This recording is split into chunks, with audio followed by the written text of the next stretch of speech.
তাহলে আজকে আমরা আলোচনা করব হচ্ছে অ্যাসিড বেস নিউট্রালাইজেশন কার্ভ, মানে তোমাদের কিভাবে লেখা হয় সেটা লিখে নিই প্রথমে। মিস্টার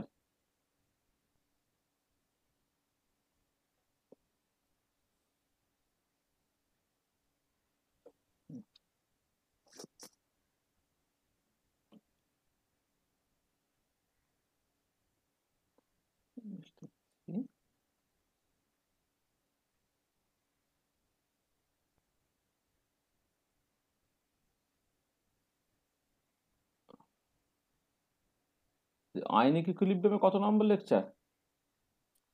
15 টোটাল 15 মানে টোটাল 15 এইভাবে দেয়া হচ্ছে? আর একটা দিচ্ছেন, আমার 15টা মনে আছে, মানে আচ্ছা, ঠিক আছে। 9 পর থেকে 15টা। হুম, হ্যাঁ স্যার, আর আয়নিক ইকুইলিব্রিয়ামের লেকচার 7। হুম, ও এইভাবেই লিখি।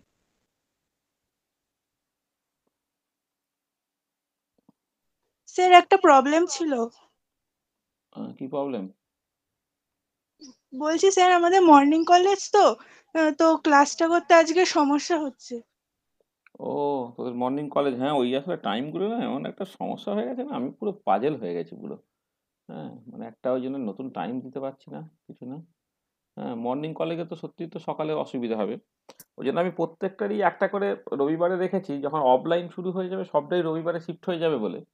এবারে এমন একটা সিচুয়েশন নেই যে দুদিন করে কলেজ, হ্যাঁ কবে কলেজ হচ্ছে কবে কলেজ হচ্ছে না, সবাইকে যে অ্যাডজাস্ট করে একটা অল্টারনেটিভ টাইম ঠিক করব, সেটাও একটা একটা সমস্যা। সন্ধ্যার দিকগুলো সে এনগেজ হয়ে গেছে এরপরে। একটু অ্যাডজাস্ট করে নে, মানে যতটা পারিস কর। আর ওই ভিডিওটা একটু দেখে নিয়ে একটুখানি অ্যাডজাস্ট করে নে, হ্যাঁ? ঠিক আছে? আচ্ছা স্যার। হ্যাঁ, ঠিক আছে, ঠিক আছে। হ্যাঁ, কারণ আবার তো 1-2 সপ্তাহ পরে দেবে ডিসেম্বরে ছুটি পড়বে, জানুয়ারিতে এত ছুটি থাকে, আবার তখন দেবী করতে পারবি, অসুবিধা হচ্ছে না। আর আমাদের তো মানে ওই এখন দুদিন করে করতেই হচ্ছে। ওটা যতদিন না অফলাইন হচ্ছে একদিনে করা যাবে না আর কি। অফলাইন হয়ে গেলে রবিবারে পুরোটাকে শিফট করে দেবো, তখন হয়তো অসুবিধা হবে না এ করে। মানে যাদের মর্নিং কলেজ আর কি, তারা শ্যামবাজারে রবিবারে পড়ে আসতে পারবি এ করে। এখানে কিছু একটা করে নেওয়া যাবে।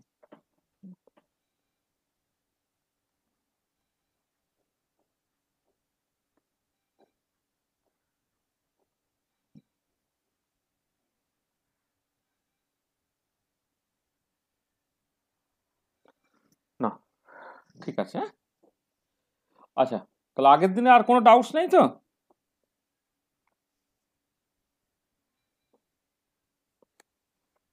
কোনো ডাউটস নেই তো? আচ্ছা, তাহলে আমরা তাহলে আজকে যেটা করব সেটা হচ্ছে অ্যাসিড বেস নিউট্রালাইজেশন কার্ভস, সেইটা নিয়ে আজকে আমাদের আলোচনাটা হবে আর কি। আজকে হচ্ছে আমরা যেটা পড়তে চাইবো,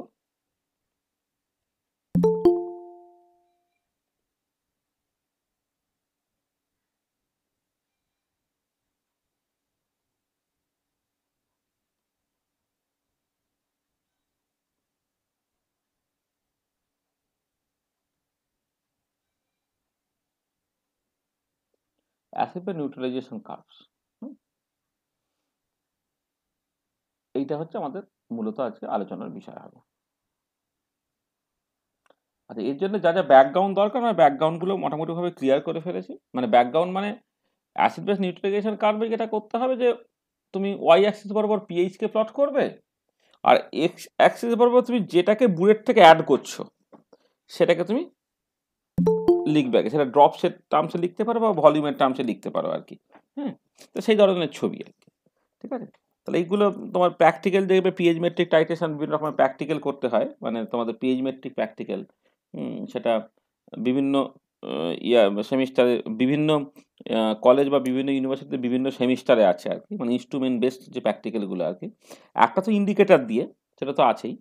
আর তার সঙ্গে সঙ্গে হচ্ছে তোমার ওই মানে পিএইচ ভার্সেস ড্রপস অফ যে সলিউশনটা তুমি বুড়ের থেকে অ্যাড করছো, হ্যাঁ সেইটাকে যে টাইটেট করা আর কি।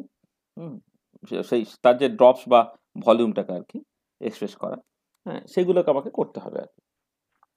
আচ্ছা, এখানে আমরা দুটো জিনিস নিয়ে আলোচনা করব। একটা হচ্ছে যে আগের দিনে সেটা আমি মোটামুটিভাবে বলেছি যে এমনিতে তুমি যদি ওই কার্ভ টাইপের চক্করে না যেতে চাও, তাহলে এন্ড পয়েন্ট বের করার জন্য তোমাকে একটা ইন্ডিকেটর ইউজ করতে হয়।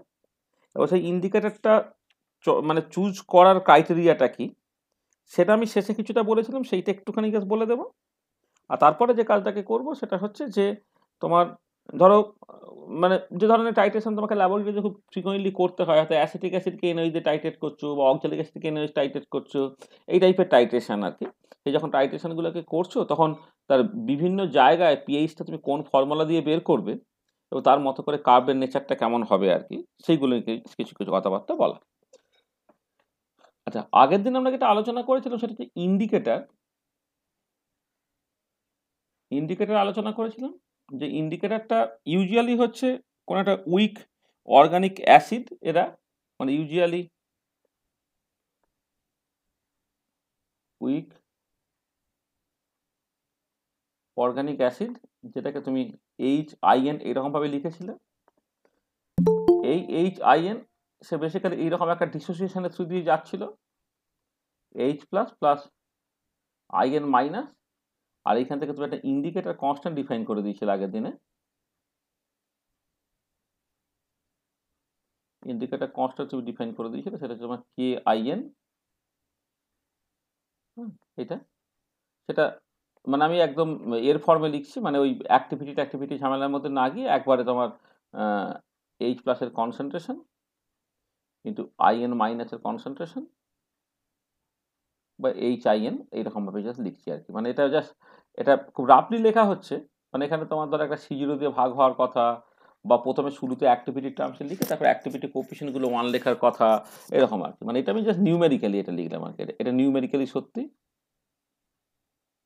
নিউমেরিক্যালি মানে আমি আসলে ডাইমেনশনাল, মানে actually indicator constant dimensionless quantity হবে। ডাইমেনশনলেস কোয়ান্টিটি যদি হতে হয় তাহলে নিচে একটা C0 টাইপের টার্ম থেকে যাওয়া উচিত, কারণ তবে ডাইমেনশনলেস হবে। আমি C0 দিয়ে ভাগটাকে করছি না, ওই জন্য ডাইমেনশন মানে নিউমেরিক্যালি ভ্যালুটা হচ্ছে এইটা। আর এটা হচ্ছে অ্যাপ্লিকেবল ফর ডাইলিউট সলিউশন, এটা applicable for very dilute solution. মানে যদি ডাইলিউট সলিউশন না হতো তাহলে তোমাকে অ্যাক্টিভিটি কোএফিসিয়েন্টের এফেক্টটাকে এখানে জাস্ট আনতে হতো, ঠিক আছে এটা। আচ্ছা, এখান থেকে আমি যেটা বলেছিলাম যে এই HIN এটা যে আনডিসোসিয়েটেড ফর্ম,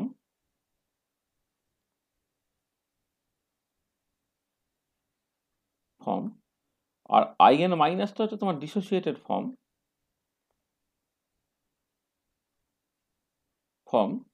এবং এদের হচ্ছে হ্যাভ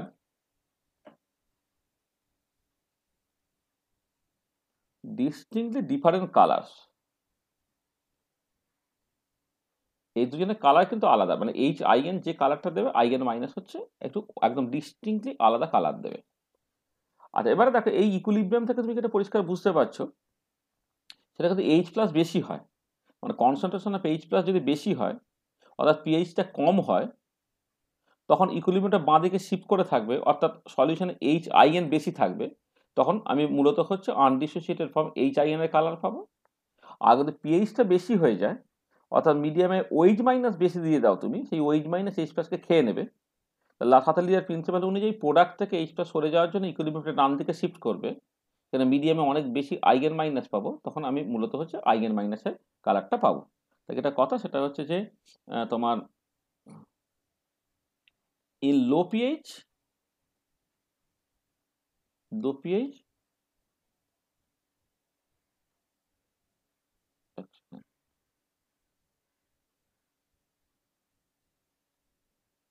লো পিএইচ এর ক্ষেত্রে কনসেন্ট্রেশন অফ HIN এটা বেশি হবে দেন IN মাইনাস এইটা, আর we get colour of HIN। আর ইন হাই পিএইচ অর্থাৎ বেসিক মিডিয়াম যখন হবে তখন IN মাইনাসের কনসেন্ট্রেশনটা সেটা বেশি হবে দেন HIN, তখন আমি কি পাবো, we get the colour of IN minus. আচ্ছা, এবারে দুজনের ডিস্টিংক্ট কালার, একটা কালার প্রমিনেন্টলি দেখতে চাইলে একজনের কনসেন্ট্রেশনটা অন্যজনের থেকে 10 গুণ বেশি হতে হবে। তাহলে যেটা কথা হচ্ছে কি, তুমি যদি ডিস্টিং কালারটা দেখতে চাও, ধরো আমি কথার কথা বলছি যে মানে যদি এরকম হতো আর কি, মানে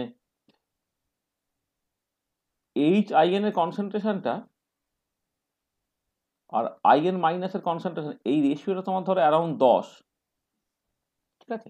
এইটা মানে লো পিএইচে HIN এর কনসেন্ট্রেশন বেশি দেন IN মাইনাস, এবং সেই রেশিওটা হচ্ছে অ্যারাউন্ড যদি 10 হয়ে যায়, তাহলে এইখান থেকে তুমি যেটা দেখতে পাচ্ছ। আচ্ছা, আরেকটা কিন্তু বলে নিই যে এই যে এই এই এই এটা কিন্তু আলটিমেটলি একটা উইক অ্যাসিড, সেখানে সে কিন্তু হ্যান্ডারসন ইকুয়েশন ওবে করবে। তাহলে হ্যান্ডারসন ইকুয়েশন কি বলছে? হ্যান্ডারসন ইকুয়েশন যেটা, হ্যান্ডারসন ইকুয়েশন তো পিএইচটা হচ্ছে তোমার pKIN plus log 10 base concentration of salt by concentration of acid. আমি অ্যাসিডিক অ্যাসিডের জন্য করে দেখিয়েছিলাম ঠিক সেরকম সিচুয়েশন। তাহলে এখান থেকে দেখো, যখন HIN এবং IN মাইনাসের রেশিওটা তোমার 10-এর কাছাকাছি হয়ে যাচ্ছে, তখন এইটা হয়ে যাচ্ছে কত, পিএইচটা pKIN -1 হয়ে যাচ্ছে এইটা। আবার উল্টো দিকে এগেন when IN মাইনাসের কনসেন্ট্রেশন বা HIN এর কনসেন্ট্রেশন, এই যে রেশিওটা, এইটা যখন 10 হয়ে যাচ্ছে, তখন তুমি কি পাচ্ছ, পিএইচটা হচ্ছে pKIN +1 হয়ে যাচ্ছে। তখন পিএইচটা দেখেছি pKIN +1 হয়ে যাচ্ছে, ঠিক আছে? এবার এই ইকুয়েশন থেকে যে IN মাইনাস বাই HIN এটা যদি তোমার 10 হয়ে যায়, তাহলে এটা প্লাস হয়ে গেল, আর HIN বাই IN মাইনাস এটা যদি তোমার 10 হয়ে যায়, তাহলে IN মাইনাস বাই HIN হচ্ছে 1/10 হয়ে যাচ্ছে, সেটা বসা তোমার -1 হয়ে যাচ্ছে। তাই এটা দাঁড়াচ্ছে যে তোমার দেখো, মানে তুমি যখন অ্যাসিড বেস নিউট্রালাইজেশনটা হচ্ছে, একটা কালার থেকে আরেকটা কালার জাস্ট চেঞ্জটা করতে হবে। তো তাহলে যদি এমন হতো যে তুমি উপর থেকে তাহলে বেস অ্যাড করছো, হয় না? যেমন অ্যাসিটিক অ্যাসিডকে NaOH দিয়ে যখন টাইট্রেট করা হয়, বা অক্সালিক অ্যাসিডকে যদি NaOH দিয়ে টাইট্রেট করা হয়, তখন তুমি বেসিক্যালি কি করছো না, বেসিক্যালি তুমি উপর থেকে মানে বুড়ের থেকে হচ্ছে বেস অ্যাড করছো, NaOH অ্যাড করছো, তখন পিএইচটা আস্তে আস্তে বাড়ছে। তাহলে প্রথম দিকে যখন অ্যাসিটিক অ্যাসিড বা NaOH বিকারের মধ্যে ছিল, বা তোমার ওই কনিক্যালের মধ্যে ছিল, তখন সে অ্যাসিডিক কালারটা দেখাচ্ছিল, অর্থাৎ HIN এর কালারটা দেখাচ্ছিল, ঠিক আছে? এবার NaOH তুমি অ্যাড করছো, অ্যাড করতে করতে করতে করতে কি হচ্ছে, পিএইচটা বাড়ছে। পিএইচটা বাড়তে বাড়তে বাড়তে তোমার যখন তোমার দেখতে পাচ্ছ যে মিডিয়ামটা বেসিক হয়ে গেল, মানে একটা সার্টেন পিএইচ এর বেশি হয়ে গেল, তখন IN মাইনাসের কালারটা পাবে। তো IN মাইনাসের কালারটা পেলে হচ্ছে তুমি তার জন্য তোমাকে পিএইচ এর চেঞ্জটা কতটা হতে হচ্ছে দেখো, মানে আমি বলছি কনসেন্ট্রেশনের চেঞ্জটা কতটা হচ্ছে না, শুরুতে HIN যতটা ছিল তার তুলনায় IN মাইনাসের 10 গুণ বেশি হয়ে যেতে হচ্ছে, অর্থাৎ পিএইচটা তোমার pKIN -1 থেকে জাম্প করে pKIN +1 হয়ে যাচ্ছে।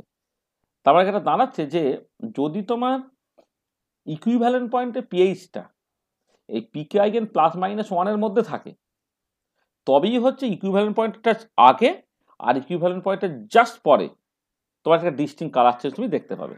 তাই এটা দাঁড়াচ্ছে যে if pH at the equivalent point lies within pKIN -1 to pKIN +1, then the corresponding indicator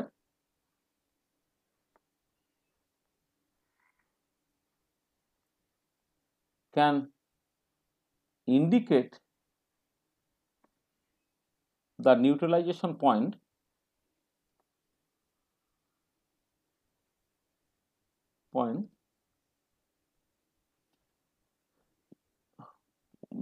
by distinct color change। হ্যাঁ, তো দেখো কি ব্যাপারটা বলছে, আবার একটু ভালো করে বোঝার চেষ্টা করো। আমি অ্যাসিটিক অ্যাসিডকে NaOH দিয়ে টাইট্রেট করছি ইউজিং দ্য ফেনলফথ্যালিন ইন্ডিকেটর, ঠিক আছে? তো দেখা যাচ্ছে যে ইকুইভ্যালেন্ট পয়েন্টের জাস্ট আগে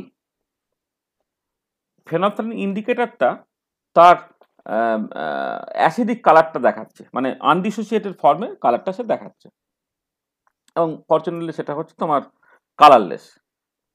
আর ইকুইভ্যালেন্ট পয়েন্ট রিচ করে জাস্ট যখন তোমার টপকে গেল, তখন সামাও পিএইচটা অনেক বেশি হয়ে গেছে, তখন সে বেসিক্যালি আইএন মাইনাসের কালারটা দিলে, এবং যেটা হচ্ছে পিঙ্ক কালার।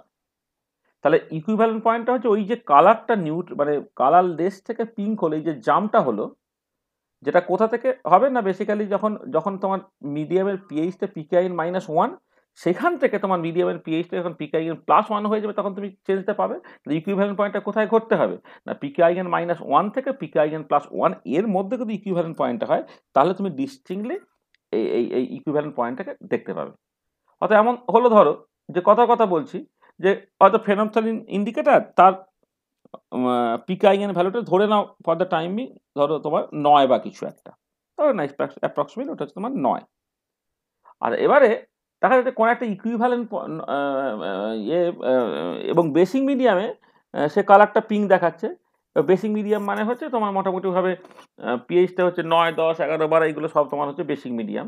এবারে কোনো একটা টাইট্রেশন করা হচ্ছে যেখানে দেখা যাচ্ছে ইকুইভ্যালেন্ট পয়েন্টে পিএইচটা চেঞ্জ হচ্ছে 10 থেকে 11 পর্যন্ত, মানে 10 থেকে শিফট করে ধরো 12 হলো, পিএইচটা চেঞ্জ হলো, মানে ইকুইভ্যালেন্ট পয়েন্টের জাস্ট আগে পিএইচটা 10, ইকুইভ্যালেন্ট পয়েন্টের জাস্ট পরে পিএইচটা ধরো 12, অ্যাজ ফর এক্সাম্পল। আর পিকেআইএনটা হচ্ছে ফর দ্য ইন্ডিকেটর ধরে তোমার 9। তাহলে কি হবে, তা তোমার তো কালারটা সেই পিঙ্ক ছিল, সেই 10-তেও পিঙ্ক, 12-তেও পিঙ্ক, তুমি কালার চেঞ্জ দেখতে পাবে না।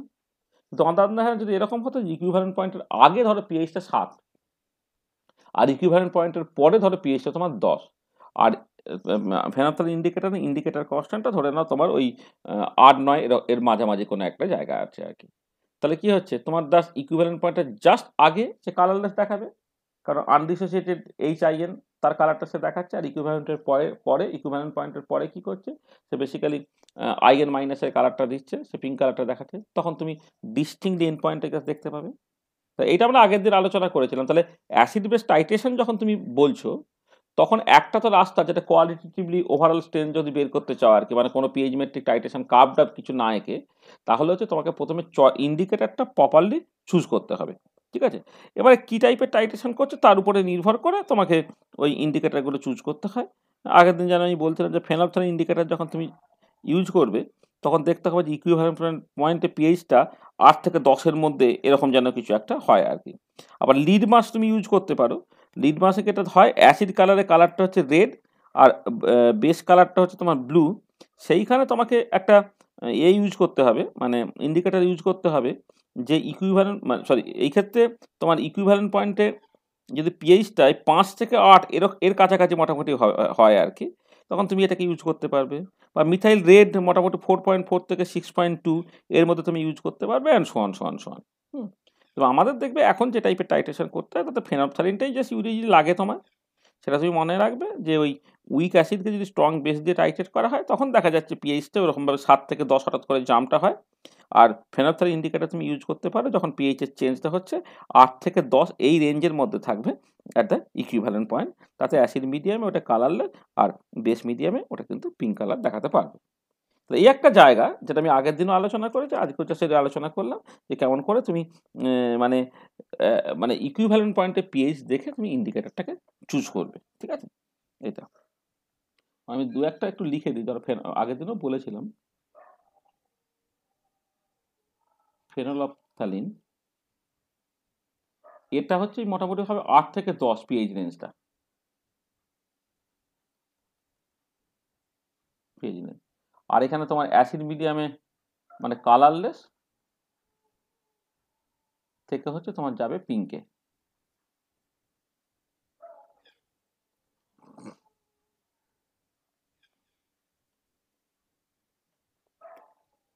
তো লিড মাস যদি ইউজ করো তুমি,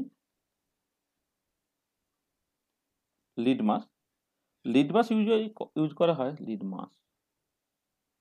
লিড মাসটা ইউজ করা হয় ইউজুয়ালি তোমার ওই 5 থেকে 8 এরকম একটা জায়গা, মানে 5 থেকে 8.3 এরকম পিএইচ রেঞ্জে।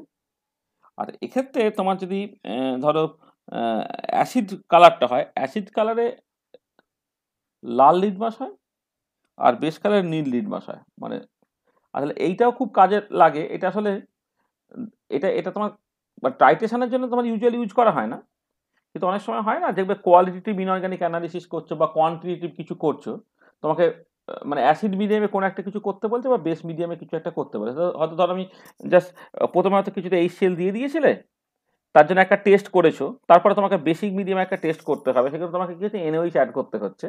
আর এনএইচ অ্যাড করার পর সত্যি মিডিয়ামটা বেসিক হয়েছে কিনা সেটাকে লিটমাস পেপার জাস্ট ডোবানো থাকে, মানে লিটমাস মানে সরু সরু মানে টুকরো করে লিটমাস পেপার তোমাকে দিয়ে দেয় আর কি, সেইটাকে ডুবিয়ে দেখতে হয় যে হ্যাঁ ওটা রেড থেকে ব্লু হলো কিনা, সেখান থেকে তুমি বুঝতে পারবে যে হ্যাঁ অ্যাসিডিক মিডিয়াম থেকে বেসিক মিডিয়াম হয়েছে আর কি। ঠিক আছে, তুমি মিথাইল রেড ইউজ করতে পারো।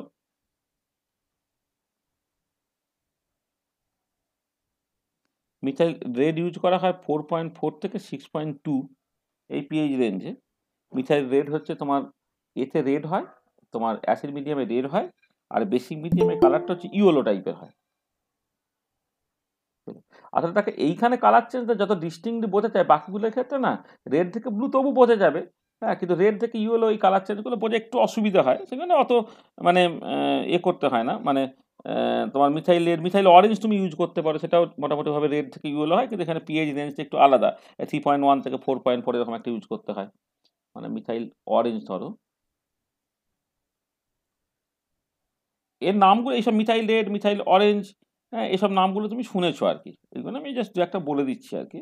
মিথাইল অরেঞ্জ হচ্ছে 3.1 থেকে 4.4, মানে ইকুইভ্যালেন্ট পয়েন্টের পিএইচটা কিন্তু এর রেঞ্জের মধ্যে থাকে আর কি, তখন তুমি এই ইন্ডিকেটরটাকে ইউজ করতে পারবে। এখানেও কালার চেঞ্জ হচ্ছে, রেড থেকে ইয়েলো হচ্ছে, আর সমান। তো এই একটা জায়গা আমি বললাম যে তোমার অ্যাসিড বেস নিউট্রালাইজেশন, সেখান থেকে ইন্ডিকেটর, এবং সেখান থেকে তুমি কেমন করে মানে ইন্ডিকেটরগুলোকে চুজ করবে এটা। আর এইটা আমি আগের দিনের শেষ পাঠের মধ্যে মোটামুটিভাবে বলেছিলাম, একটু তাড়াহুড়ো করে বলেছিলাম বলে সেটা আমি একটুখানি রিভাইজ করে ফেললাম। তো এই জায়গাটা ঠিক আছে তো?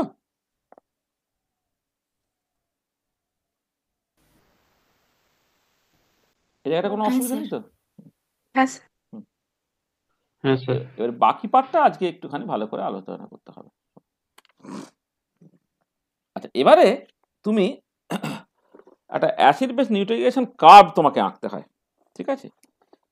তো অ্যাসিড বেস নিউট্রালাইজেশন কার্ভগুলো কেমন জিনিস?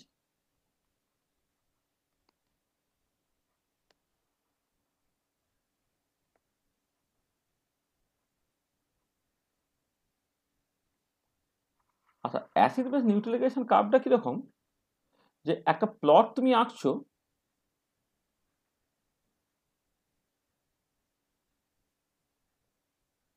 একটা প্লট তুমি আঁকছো, এদিকে তুমি পিএইচ প্লট করছো,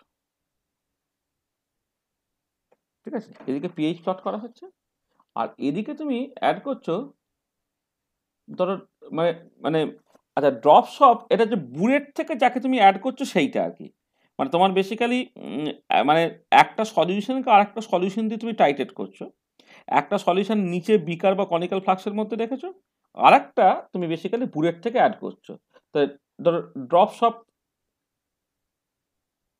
ওটাকে একটা একটা কি বলে, মানে কি একটা নাম আছে ওগুলোকে, মানে যেটা টাইট্র্যান্ড আর টাইট টু বি টাইট্রেটেড, হ্যাঁ, হ্যাঁ, টাইটার। না এটা টাইট্র্যান্ড বলে, ড্রপস অফ টাইট্র্যান্ড। হুম, টাইট্র্যান্ড মানে যেটা বুলেট থেকে অ্যাড করা হয় তাকে বলে টাইট্র্যান্ড, হ্যাঁ, ড্রপস অফ টাইট্র্যান্ড অথবা ভলিউম অফ টাইট্র্যান্ড সেটা। তাহলে আমি যেটা বলছি অ্যাসিটিক অ্যাসিডকে ধরো এনএইচ দিয়ে তুমি টাইটেট করছো, বা অক্সালিক অ্যাসিডকে এনএইচ দিয়ে টাইটেট করতো, তা তখন কি করতে হয় জানো তো, তখন তোমাকে বেসিক্যালি একটা কনিক্যাল তোমাকে নিতে হচ্ছে,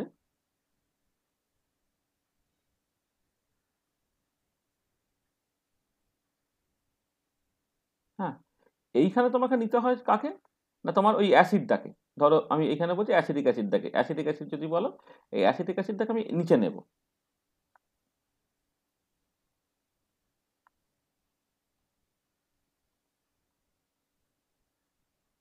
এটা নিচে নেবো, হ্যাঁ, এটা। আচ্ছা, এবারে উপর থেকে তুমি ধরো একটা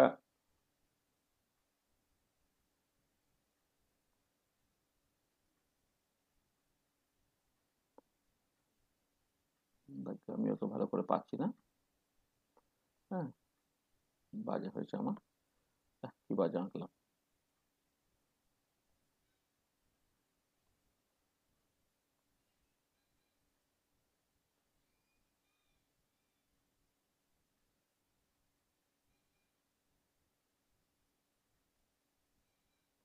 এটা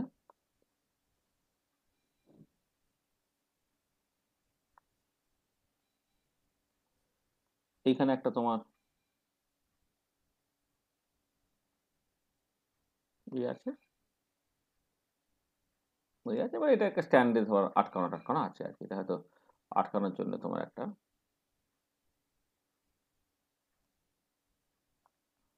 এদিক দিয়ে ধরো একটা স্ট্যান্ড আছে, স্ট্যান্ডের সাথে তুমি এটাকে জাস্ট আটকে রেখেছো। হ্যাঁ, এটা আটকে রাখা আছে, ঠিক আছে। এটা এবার তুমি টাইট্রেশনটা করছো, তাহলে এই যে এইখানে রাখবে তুমি হচ্ছে এনওইচটাকে, এনওইচ সলিউশনটাকে, আর নিচে রাখবে হচ্ছে এই সলিউশনটাকে। তাহলে কাউকে উপর থেকে অ্যাড করছো, কাউকে তুমি নিচে রেখো, যাকে উপর থেকে অ্যাড করছো তাকে বলা হচ্ছে টাইট্র্যান্ট, ঠিক আছে। তাহলে আমি জাস্ট এটাকে করছি যে মানে এবারে দেখো অ্যাসিটিক অ্যাসিড শুরুতে যখন ছিল তার একটা পার্টিকুলার পিএইচ ছিল, এবারে যখন তুমি উপর থেকে এনওইচ অ্যাড করছো অবভিয়াসলি পিএইচটা বাড়বে। এবারে আমি যদি এই volume or drops of NaOH added versus pH plot করি, তাহলে সেই প্লটের নেচারটা কেমন হবে সেইটা এবার আমি একটুখানি বুঝতে চাইছি, এবং তার বিভিন্ন রিজিয়ানে তুমি অ্যাকচুয়ালি পিএইচটা কোন ফর্মুলা দিয়ে বের করবে সেটা একটুখানি বোঝার দরকার। আর আমি এখানে তোমাদের প্রথমেই না ছবিটা কেন এরকম হবে না বলে ছবিটা কেমন হয় আমি একটুখানি বলে নিই প্রথমে। এই ছবিটা না জাস্ট এরকম টাইপের একটা দেখতে হয়,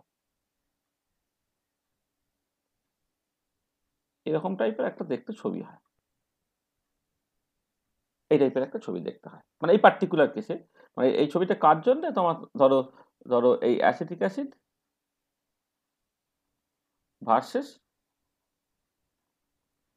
এনওইচ টাইট্রেশন, তার জন্য আমি এটা স্পেসিফিক্যালি দেখবো, মানে basically week acid versus strong base titration, তার জন্য কেন ছবিটা এই টাইপের দেখতে হয় এবং ইকুইভ্যালেন্ট পয়েন্টে পিএইচটা এখান থেকে এখানে যে হঠাৎ করে জাম্পটা করছে কেন হচ্ছে সেগুলো নিয়ে আমি জাস্ট একটু আলোচনা করবো আর এটা।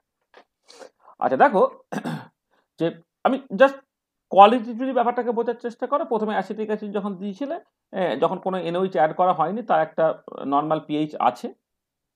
এবারে যখন আমি এনওইচটাকে অ্যাড করছি তাহলে পিএইচটা আস্তে আস্তে বাড়ছে, দেখা যায় যে পিএইচটা বেড়ে বেড়ে বেড়ে বেড়ে মোটামুটিভাবে 7-এর কাছাকাছি যায়, তারপরে এক ড্রপ এনওইচ দিলেই হঠাৎ করে জাম্প হয়ে 7 থেকে 10 পর্যন্ত চলে যায়। তারপর আবার যখন তখন এনওইচ অ্যাড করছে 10-এর পরে আস্তে আস্তে পিএইচটা আবার আস্তে আস্তে চেঞ্জ হয়। তাহলে এই যে ছবিটা, এই ছবিটা একটা এস শেপড একটা ছবি, এস এর মতো দেখতে একটা ছবি, এস শেপড কার্ভ, একে বলা হচ্ছে call the sigmoid curve.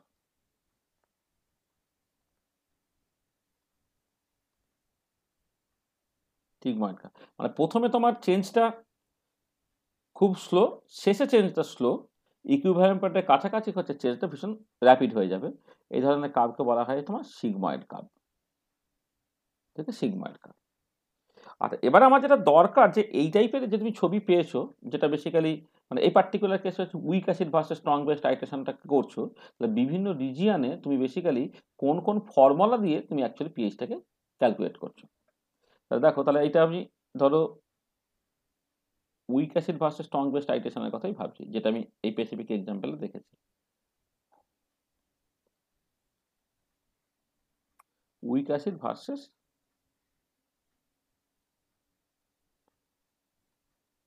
Strong base titration.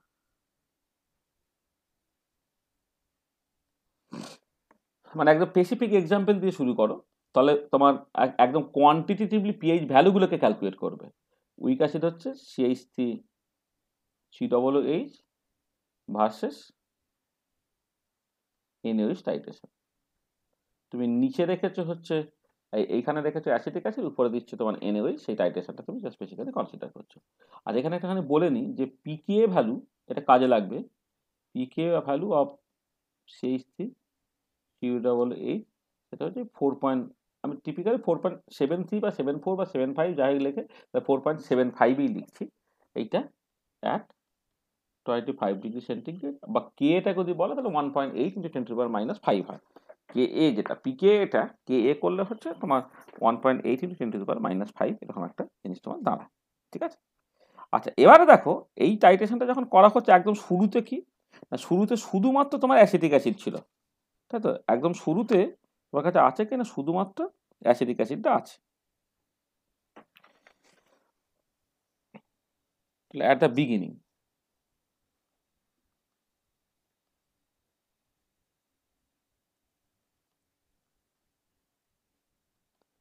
আর আচ্ছা, একদম শুরুতে তুমি যখন অ্যাসিটিক অ্যাসিডের পিএইচটাকে বের করবে, তোমার কোন ফর্মুলা দিয়ে বের করতে হয় নিশ্চয়ই মনে আছে, মানে আমি আরেকবার তোমার জন্য করে দিচ্ছি। সেটা হচ্ছে যে মানে একটা ভালো করে করে দিচ্ছি, এটা কিন্তু আমি অলরেডি করেছিলাম, যে একটা উইক অ্যাসিড, মানে শুরুতে এনওএইচ কিছু নেই, তাহলে শুধুমাত্র একটা উইক অ্যাসিড আছে, তাহলে তার সে ফুললি ডিসোসিয়েট করছে না, তার ডিগ্রি অফ ডিসোসিয়েশন হতো আলফা। সেখান থেকে তোমার পিএইচ কেমন করে ক্যালকুলেট করতে হয় আমি জাস্ট তোমায় দেখাচ্ছি, আরেকবার করে দিচ্ছি। এটা অলরেডি করা ছিল, হয়তো 2-3টে ক্লাস আগে করা হয়েছে, তো পিএইচ নিয়ে ডিসকাশনটা আগের ক্লাসে করা হয়েছে। এটা এইরকম করে ভাবো, H plus plus CH3 COO minus. আচ্ছা, এবার শুরুতে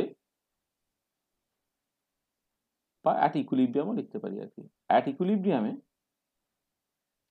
আলফা যদি ডিগ্রি অফ ডিসোসিয়েশন হয়, আর শুরুতে অ্যাসিডিক অ্যাসিডের কনসেন্ট্রেশন যদি সি থাকে, এটা পড়ে থাকবে কত, 1 মাইনাস আলফা ইন্টু সি। এটা তৈরি হবে আলফা ইন্টু সি, এটা হচ্ছে আলফা ইন্টু সি, যেখানে আলফাটা হচ্ছে তোমার ডিগ্রি অফ ডিসোসিয়েশন।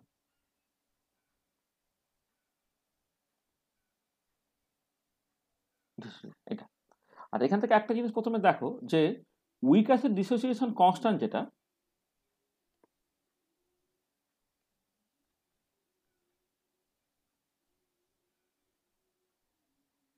সেটা হচ্ছে কে এ।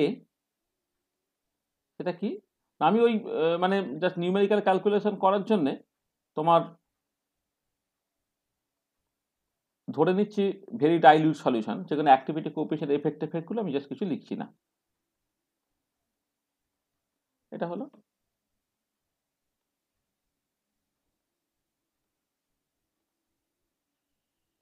এইচ প্লাস CH3COO মাইনাস, এই জিনিসটা ঠিক আছে তো, এটা। আর এখানে দেখো, এখানে আমি ওই কিন্তু ওই মানে ভেরি ডাইলিউট সলিউশন ধরে নিচ্ছি, অ্যাজিউমিং ভেরি ডাইলিউট সলিউশন। আর এইখানে C0 পার্টটা আমি আর লিখছি না, জাস্ট এটাকে মানে নিউমেরিক্যালি জিনিসটা সত্যি, মানে C0টাকে লিখলে কি হতো, এটা তো 1 মোল পারলে তাহলে ইউনিটলেস হতো। এখানে C0টা তোমার মনে মনে আছে, মানে এটা এই এক্সপ্রেশন, এটা হচ্ছে নিউমেরিক্যালি সত্যি আর কি। এখানে C0টা এখানে যে উল্লেখ করা হচ্ছে না। হ্যাঁ, তুমি সেটা লিখলে কোনো অসুবিধা কিছু নেই, কিন্তু ওই মানে একটা রাফ ক্যালকুলেশন করার জন্য অত ফর্মালি, আমি তো আগে তো ফর্মালি সব কিছু বলেছি, মানে ইউনিট মানে অ্যাক্টিভিটির টার্মসে প্রথমে লিখেছি, অ্যাক্টিভিটিটাকে অ্যাক্টিভিটি কোএফিশিয়েন্ট কনসেন্ট্রেশন লিখেছি, তারপরে অ্যাক্টিভিটি কোএফিশিয়েন্টগুলোকে 1 ধরে নিয়েছি ফর মানে আইডিয়াল আর আইডিয়াল ডাইলিউট সলিউশনে, সব তুমি করেছি আর কি। এটা যাকে, তাহলে এই হচ্ছে জিনিসটা। এবারে দেখো তোমার এইখানে তোমার এই এইচ প্লাস, সেটা হচ্ছে তোমার আলফা ইন্টু সি, তার কনসেন্ট্রেশন। CH3COO মাইনাস, সেটা হচ্ছে আলফা ইন্টু সি। আর এইটা হচ্ছে CH3COO এইচ, যেটা সেটা 1 মাইনাস আলফা ইন্টু সি, আর একটা তোমার C0 জাস্ট আছে। আর এবার এইটাকে তুমি অ্যাপ্রক্সিমেটলি লিখতে পারো না, আলফাটা যেহেতু মাঝ লেস দ্যান 1, তা এইখান থেকে এই আলফাটা 1 মাইনাস আলফা থেকে আলফাটা তুমি বাদ দিয়ে দাও, তা CCRটা কেটে গেল, তার মানে এটা আলফা স্কোয়ার সি বাই হচ্ছে তোমার বেসিক্যালি এটা C0 টার্ম থেকে যাচ্ছে, alpha square C by C0 এটা হয়ে যাচ্ছে। আর তুমি এখান থেকে চাইলে ওই আলফাটাকে একটু বের করে নিতে পারো, আলফাটা হয়ে যাচ্ছে তোমার basically K A C by C0 তার স্কোয়ার রুট, তাহলে আলফা সি বাই C0 এর তাহলে হয়ে যাবে root over of K A C by C0 into C by C0 এইটা, তাহলে রুট ওভার অফ, এটা কি করলাম বলো তো, এটা মানে ভুল করলাম, এটা C0 বাই সি হতো, তাই তো, আলফাটাকে C0 বাই সি। যখন তুমি লিখছো alpha square C by C0, তাহলে আলফাটা যখন C0টা উপরে যাচ্ছে, সেটা নিচে আসছে, C0 বাই সি, সরি,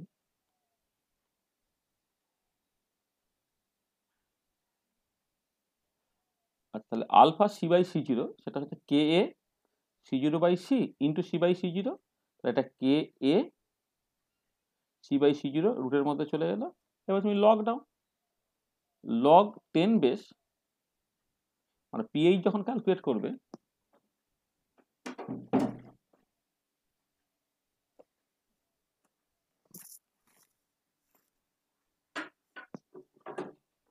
আচ্ছা হ্যাঁ এটা বলে নি, আচ্ছা একবারে লিখে দিচ্ছি, minus log 10 base C by C0, ও সরি, মানে concentration of H plus by C0, sorry, মানে এটা কি দেখো বোঝার চেষ্টা করো, তাহলে একদম সরাসরি লিখে দিচ্ছি, পিএইচটা কত, minus log 10 base concentration of H plus by C0, এই জিনিসটা তোমায় লিখতে হবে। Minus log 10 base concentration of H প্লাসটা কত, এই ইকুইলিব্রিয়াম থেকে তুমি বুঝতে পারছো যে কনসেন্ট্রেশন অফ H প্লাসটা হচ্ছে আলফা সি, নিচে হচ্ছে তোমার C0 হয়ে গেল, ঠিক আছে। তাহলে minus log 10 base alpha C, এই যে আলফা সি বাই C0 সেটাকে তুমি বসিয়ে দাও root over of KA into C by C0। আর এটাকে একটু ভেঙে ফেলা যাক, তাহলে পিএইচটা দেখো দাঁড়াচ্ছে কি, minus half log 10 base KA minus half log 10 base C by C0। আচ্ছা, এইটা হয়ে যাচ্ছে তোমার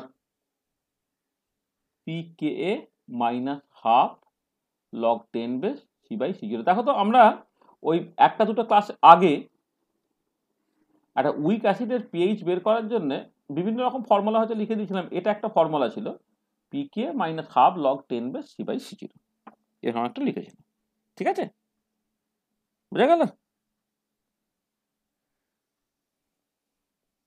স্যার আগের স্লাইডটা একটু দেখুন। হ্যাঁ, দেখো দেখো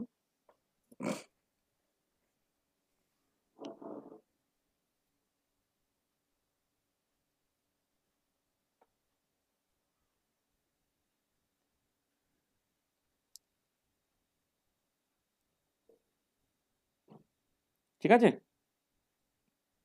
হ্যাঁ স্যার। তাহলে এটা আমি আগে অলরেডি একবার করেছি, কিন্তু আমি এটা এটা রিপিট করলাম এটা। আচ্ছা, এবারে তুমি খেয়াল করো। স্যার হ্যাঁ বলো। হাফ আসবে না একটা পিকে এর আগে? হ্যাঁ, পিকে আগে হাফ হবে তো, হ্যাঁ এটা ঠিক আছে। এটা যে মাইনাস লগ 10 বেস কে পিকে, তাহলে হাফ পিকে এটা, ঠিক আছে। আচ্ছা, বোঝা গেল তো? হ্যাঁ স্যার। আচ্ছা, এবারে তুমি দেখো, এবারে আমরা যখন টাইট্রেশন করি, তোমরা কি টাইট্রেশন করেছো রিসেন্ট টাইমে কেউ? হ্যাঁ স্যার করেছি। আচ্ছা, করেছো তো। এখানে এখানে এই যে কনিকালে তুমি যে অ্যাসিটিক অ্যাসিড বা অক্সালিক অ্যাসিড নিয়েছিলে, কত নিয়েছিলে বলো তো? 10 ml তো? না 25 ml। ও না 25 স্যার 25 ml। ও 25 ml দিয়ে করেছো, ঠিক আছে, 25 ml ধরো। তার স্ট্রেংথ মোটামুটি কেমন অর্ডারের নিয়েছিলে? স্যার স্ট্রেংথ n/20 তে। n/20 তে নিয়েছিলাম। n/20 কি টাইট্রেশন করেছিল গো? n/20 নিয়েছিলে? স্যার অ্যাসিটিক অ্যাসিড আর NaOH, মানে আমাদের গ্লাইসিনের একটা হয়েছিল, ও এস্টিমেশন গ্লাইসিন, অফ গ্লাইসিন। ও আচ্ছা আচ্ছা, সেই জন্য ওটা ওটা স্পেসিফিক্যালি না। মোটামুটি ভাবে দেখবে মোস্ট অফ দ্য কেসে, মানে ফিজিক্যাল কেমিস্ট্রি যা কিছু তুমি এক্সপেরিমেন্ট করবে না, দেখবে মোটামুটি ভাবে 10 ml নিতে হয় n/10 অর্ডারে। মানে basically concentration of acetic acid initially, acetic acid সেইটা হচ্ছে তোমার n/10 অর্ডারের নেওয়া হয়। হ্যাঁ, তাই n/10 অর্ডারে। আর অ্যাসিডিক অ্যাসিড নর্মালিটি মোলারিটি একই, তার মানে বেসিক্যালি এটা দাঁড়াচ্ছে C/C0 হচ্ছে 1/10, এর মানে C/C0 হচ্ছে 1/10। আর পিকে অ্যাসিটিক অ্যাসিডের জন্য হচ্ছে 4.75। তাহলে দেখো, তাহলে তা যদি হয়, তাহলে ইনিশিয়ালি যদি concentration of acetic acid n/10 হয়, তাহলে এখান থেকে পিএইচটা কত হবে না, half into 4.75 minus half log 10 base, এখানে C/C0 এটা বেসিক্যালি 1/10। এটা মানে এটা মানে কনসেন্ট্রেশনটা হচ্ছে 1/10 নর্মাল, মানেই হচ্ছে 1/10 মোল পার লিটার, মানে এটা বেসিক্যালি 0.1 মোল পার লিটার। এখানে অ্যাসিডিক অ্যাসিডের ক্ষেত্রে নর্মালিটি মোলারিটি তারা বেসিক্যালি এক্স্যাক্টলি একই, তাই এটা দাঁড়াচ্ছে মাইনাস লগ 10 বেস এই 0.1। এইটা এটা কত দাঁড়াচ্ছে? এটা ধরো এটা 2.375 মাইনাস হচ্ছে প্লাস একটা হয়ে গেল 0.5, তাই তো? কারণ এটা মানে লগ 1/10 মানে হচ্ছে মাইনাস লগ 10, মাইনাস হচ্ছে প্লাস হয়ে গেল, লগ 10 এর ভ্যালু হচ্ছে 1, তার মানে 0.5 হলো।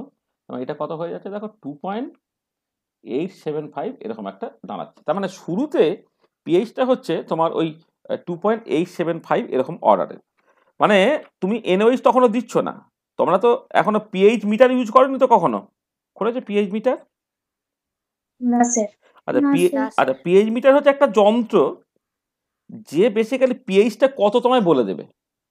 একটা যন্ত্র, হ্যাঁ, সেই যন্ত্রে ওই একটা বলা হয় গ্লাস ইলেকট্রোড, তোমরা যেভাবে করবে একটা গ্লাস ইলেকট্রোড, একটা ইলেকট্রোড আছে, এই ইলেকট্রোডটা যদি কোনো একটা সলিউশনে ডুবিয়ে দাও, সলিউশনের পিএইচটা হচ্ছে তোমার এই পিএইচ মিটারে ডিসপ্লেড হবে, দেখতে পাবে তুমি আর কি। তা তুমি ধরো শুরুতে তুমি অ্যাসিটিক অ্যাসিডটাকে দিয়েছো আর কিচ্ছু দাওনি, তার যদি হয় তাহলে দেখবে শুরুতে পিএইচটাই 2.875, যে 25 ডিগ্রি সেন্টিগ্রেড হয় তার কাছাকাছি দেখাবে। ঠিক আছে, মানে এটা অনেক সময় কি হয় যে হয়তো তুমি অ্যাসিটিক অ্যাসিড বা অক্সালিক অ্যাসিড বানিয়েছো, যে স্ট্রেংথের বানাতে বলে তুমি একদম অন্য স্ট্রেংথের বানিয়ে ফেলেছো। হয়তো 0.1 অর্ডারে বলেছে, তুমি তার বদলে 1 অর্ডারে বানিয়ে ফেলেছো। তাহলে 0.1 অর্ডারে বলেছে তুমি তার বদলে 1 অর্ডারে বানিয়ে ফেলো, তাহলে না শুরুতেই একদম পিএইচটা দেখবে একদম উল্টোপাল্টা হবে। মানে উল্টোপাল্টা হবে মানে তুমি যদি আজকে ধরো এটাকে যদি তুমি 1/10 বদলে 1 নিতে, তাহলে কি হতো, এটা 2.3 এর কাছে 3.7 কাছাকাছি হতো। তাহলে একদম শুরুতে পিএইচটা অ্যাকচুয়ালি কি, সেইটা একটা ইন্ডিকেশন যে তুমি ঠিক স্ট্রেংথের উইক অ্যাসিড বা অ্যাসিডিক অ্যাসিড তুমি বানিয়েছো কিনা। ঠিক আছে, ঠিক স্ট্রেংথে তুমি উইক অ্যাসিডটা বানিয়েছো কিনা সেইটা হচ্ছে তোমাকে বেসিক্যালি এখান থেকে বুঝতে হবে। তাহলে বোঝা গেল তাহলে শুরুতে কিভাবে জিনিসটাকে করবে। ঠিক আছে তো নাকি, মানে একদম স্টার্টিং পয়েন্টে পিএইচটা কোন ফর্মুলা দিয়ে ক্যালকুলেটেড হচ্ছে সেটা পরিষ্কার বুঝতে পারলে না পারলে না? হ্যাঁ স্যার। হ্যাঁ স্যার। আচ্ছা এবারে তুমি কি করবে, এবারে এনওইচ অ্যাড করবে। তাহলে এবারে নেক্সট হচ্ছে ধরো ফিউ ড্রপস অফ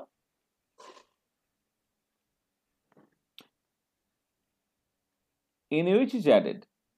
মানে অ্যাডেডটা তুমি মানে এনওইচটা তুমি কন্টিনিউয়াসলি অ্যাড করে যাচ্ছ। আমি এটা ড্রপসের টার্মসে বললাম, তুমি ওটাকে চাইলে ভলিউমের রিপ্লেস করে ফেলতে পারো। মানে ভলিউমের রিপ্লেস করার এরকম রাস্তাটা হচ্ছে যে বুলেট দিয়ে তুমি এনওইচটাকে ঢালছো, দেখে নিতে হয় সেই বুলেটে ধরো লেসে 1 ml মানে কত ড্রপস তোমায় দেখে নিতে হয়, বা বরং ঘুরিয়ে করতে হয়। 20টা ড্রপ তুমি ফেললে আর ইউনিফর্মলি 20টা ড্রপ ফেলার পরে দেখলে ভলিউমটা কতটা কমেছে। তাহলে 20টা ড্রপের যদি ভলিউম এতটা হয় তাহলে একটা ড্রপের ভলিউম কত তুমি পেয়ে গেলে আর কি। এবারে যখন অ্যাসিড বেস টাইট্রেশন তুমি করবে তখন এনওইচ ভলিউম মেপে দেওয়া হয় না, তার বদলে এনওইচ ড্রপ মেপে দেওয়া হয়। 1 ড্রপ 2 ড্রপ 3 ড্রপ এইভাবে ফেলা হয় আর কি। টোটাল কতগুলো ড্রপ লেগেছে, এবারে 1 ড্রপ মানে কত ভলিউম, সেইখান থেকে হচ্ছে তোমার কত ml অ্যাকচুয়ালি এনওইচ লেগেছে সেটা তুমি করে ফেলতে পারছো। চলো তাহলে few drops of NaOH is added. ঠিক আছে, আচ্ছা আগে দেখো এবারে যদি তুমি এনওইচটা ফিউ ড্রপস অ্যাড করার পরে কি হচ্ছে মিডিয়ামে খেয়াল করে দেখো, তোমার অ্যাসিটিক অ্যাসিড যথেষ্ট আছে, এখনো তো ইকুইভ্যালেন্ট পয়েন্ট আসেনি। তাহলে অ্যাসিটিক অ্যাসিড আছে, আর যে এনওইচটা তুমি অ্যাড করলে সেই এনওইচটা অ্যাসিটিক অ্যাসিড সঙ্গে রিঅ্যাকশন করে হচ্ছে সোডিয়াম অ্যাসিডেট তৈরি করলো। তার মানে এখন সলিউশন কি কন্টেন্ট করছে, solution contents acetic acid and sodium অ্যাসিডেট। Solution contents acetic acid and sodium অ্যাসিডেট, এইগুলো থাকছে। ঠিক আছে, আচ্ছা এবারে একটা উইক অ্যাসিড এবং তার স্ট্রং বেস সল্ট, সেটা কি কি বলো? Buffer, acidic buffer. হ্যাঁ, this behaves as an acidic buffer. তাই এটা অ্যাসিডিক বাফারের মতো বিহেভ করবে। তাহলে এর পিএইচটা কেমন করে বের করবে? হ্যান্ডারসন ইকুয়েশন থেকে pK plus log 10 base concentration of salt, মানে তার মানে বেসিক্যালি এটা concentration of sodium acetate by হচ্ছে কনসেন্ট্রেশন অফ অ্যাসিটিক অ্যাসিড। এটা হয়তো ধরো তুমি লেসে n/10 অক্সালিক অ্যাসিড তোমার কাছে, n/10 অ্যাসিটিক অ্যাসিড তুমি নিয়েছিলে 10 ml, উপর থেকে তুমি ধরো just 1 ml sodium hydroxide add করে ফেলেছো। তাহলে 1 ml যদি সোডিয়াম হাইড্রোক্সাইড অ্যাড করে ফেলো তাহলে অ্যাসিটিক অ্যাসিড পড়ে থাকবে কত, 9 ml, আর সোডিয়াম অ্যাসিডের তৈরি হবে কত তোমার বেসিক্যালি 1 ml।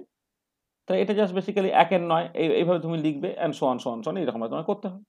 ব্যাপারটা কি হচ্ছে যে তুমি উপর থেকে যখন ড্রপ ওয়াইজ এনওইচ অ্যাড করছো, যতক্ষণ না পর্যন্ত ইকুইভ্যালেন্ট পয়েন্টটা রিচ করছে তখন মিডিয়াম কন্টেন্ট করবে কিছু আনডিসোসিয়েটেড অ্যাসিটিক অ্যাসিড আর সোডিয়াম অ্যাসিডের। আর মানে উইক অ্যাসিড এবং তার স্ট্রং বেস সল্ট সেটা একটা অ্যাসিডিক বাফার হিসেবে কাজ করবে। তার পিএইচটা তোমাকে হ্যান্ডারসন ইকুয়েশন থেকে বের করতে হবে। যেমন ধর আমি যদি বলি যে 1 ml এনওইচ আমি অ্যাড করে ফেলেছি, তাহলে আমার ছিল 10 মানে একই স্ট্রেংথের n/10 অর্ডারেরই অ্যাসিটিক অ্যাসিড ছিল, n/10 অর্ডারেরই তোমার এনওইচ আছে। এবারে তুমি যদি 10 ml নিয়ে স্টার্ট করেছিলে, 10 ml অ্যাসিটিক অ্যাসিড n/10 সেটা নিয়ে তুমি স্টার্ট করেছিলে। এবারে ধরো উপরে বুলেট থেকে তুমি ততক্ষণ পর্যন্ত হয়তো 1 ml সোডিয়াম হাইড্রোক্সাইড অ্যাড করে ফেলেছো। তাহলে 1 ml যদি সোডিয়াম হাইড্রোক্সাইড অ্যাড করে আমি ফেলি, তাহলে সোডিয়াম অ্যাসিডের তৈরি হবে হচ্ছে তোমার বেসিক্যালি 1 ml, আর অ্যাসিটিক অ্যাসিড পড়ে থাকবে হচ্ছে 9 ml। তাহলে তোমার ফর্মুলাতে কি বসাতে হবে, এটা 1/9 বসাতে হবে, আর পিকে তো 4.75 আছে এটা। তো তার মতো করে তোমার পিএইচ বেরোবে, ঠিক আছে। এবং তুমি যেটা দেখবে সেটা হচ্ছে মানে এটা কনসেন্ট্রেশন টার্মসও করতে পারো, অথবা তোমার সরাসরিও করতে পারো। আমি যেটা লিখে দিচ্ছি, ধরো পিএইচটা তখন মানে ধরো when 1 ml of n/10 NaOH has been added,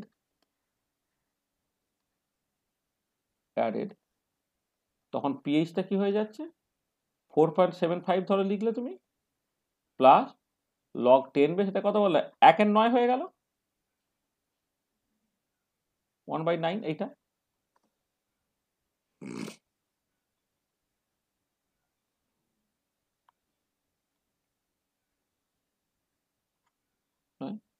আচ্ছা, log 10 1/9 এটা ক্যালকুলেটারে করে একটু ক্যালকুলেট করে এটা দেখবে, মানে আমি অ্যাপ্রক্সিমেটলি লিখছি, অ্যাপ্রক্সিমেটলি এটাই 3.79 এরকম একটা কিছু একটা হবে, একটুখানি দেখে নিই। হ্যাঁ, এটা 25 ডিগ্রি সেন্টিগ্রেড। তাহলে খেয়াল করে দেখো, যেটা যেটা বোঝাতে চাইছি সেটা হচ্ছে এই যে শুরুতে পিএইচটা যেখানে 2.9 এর কাছাকাছি ছিল এটা, সেটা বেড়ে গিয়ে দেখো 3.79 হয়ে গেছে। তার মানে পিএইচটা যে বাড়ছে সেটা তুমি পরিষ্কার বুঝতে পারছো। তাহলে এইভাবে তুমি 1 ml 2 ml 3 ml চালাবে, তুমি অ্যাকচুয়ালি ড্রপ ওয়াইজ করছো, সেখানে পিএইচটা স্লোলি বাড়বে।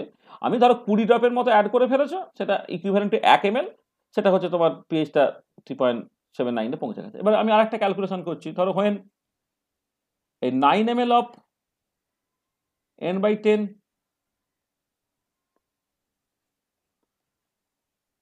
NaOH has been added যদি হয়ে যায় added, তখন পিএইচ যখন ক্যালকুলেট করবে 4.75 হলো। আচ্ছা, 9 ml অ্যাড করে ফেললে কি হবে, তাহলে 9 ml সোডিয়াম অ্যাসিডের তৈরি হয়ে গেছে, আর পড়ে থাকবে এটা হচ্ছে 1 ml, তবে তখন হচ্ছে log 10 বেস এটা 9 হয়ে গেল তখন। এটা মানে যখন তুমি বুঝতে পারছো তো, যে যখন তুমি করছো মানে ওই 9 ml এর মতো NaOH তুমি অ্যাড করে ফেলছো, তখন তোমার সোডিয়াম অ্যাসিডের তৈরি হয়ে গেছে 9 ml, আর আনডিস্ট্রিক্টেড অ্যাসিটিক অ্যাসিড পড়ে আছে 1 ml। তখন এই ফর্মুলা এইখানে তোমার log 10 হয়ে গেল। সেইটাকে তুমি বসাও, সেটা তুমি দেখবে এই 5.68 এরকম অ্যারাউন্ড একটা, আমি অ্যাপ্রক্সিমেটলি বলছি আর কি, আর 25 ডিগ্রি সেন্টিগ্রেড এরকম হলো। আর এবারে আস্তে আস্তে আস্তে আস্তে তুমি ধরো একদম হয়তো 10 ml লাগবে, এখন 9.9 ml of n/10 NaOH has been added, তখন তাহলে পিএইচটা কি হবে, 4.75 প্লাস log 10 বেস, এটা তৈরি হয়ে গেছে 9.9, আর এটা পড়ে আছে কত, 0.1, এইটা অ্যাসিটিক অ্যাসিড পড়ে আছে 0.9, আর সোডিয়াম অ্যাসিডের তৈরি হয়ে গেছে 9.9 ml।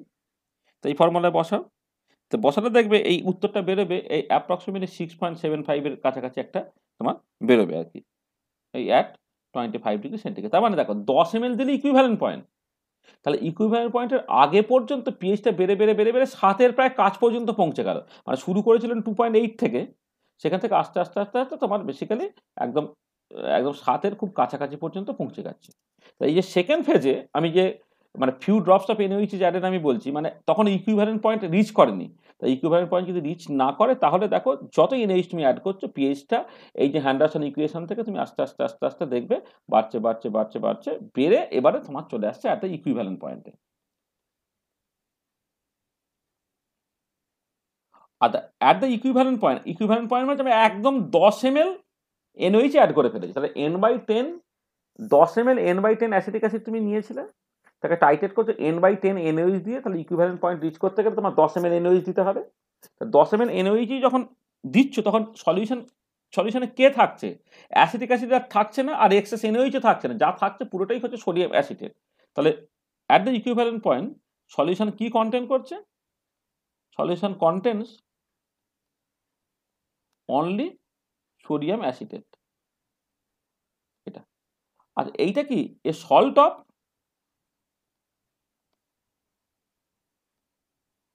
Week acid and strong base.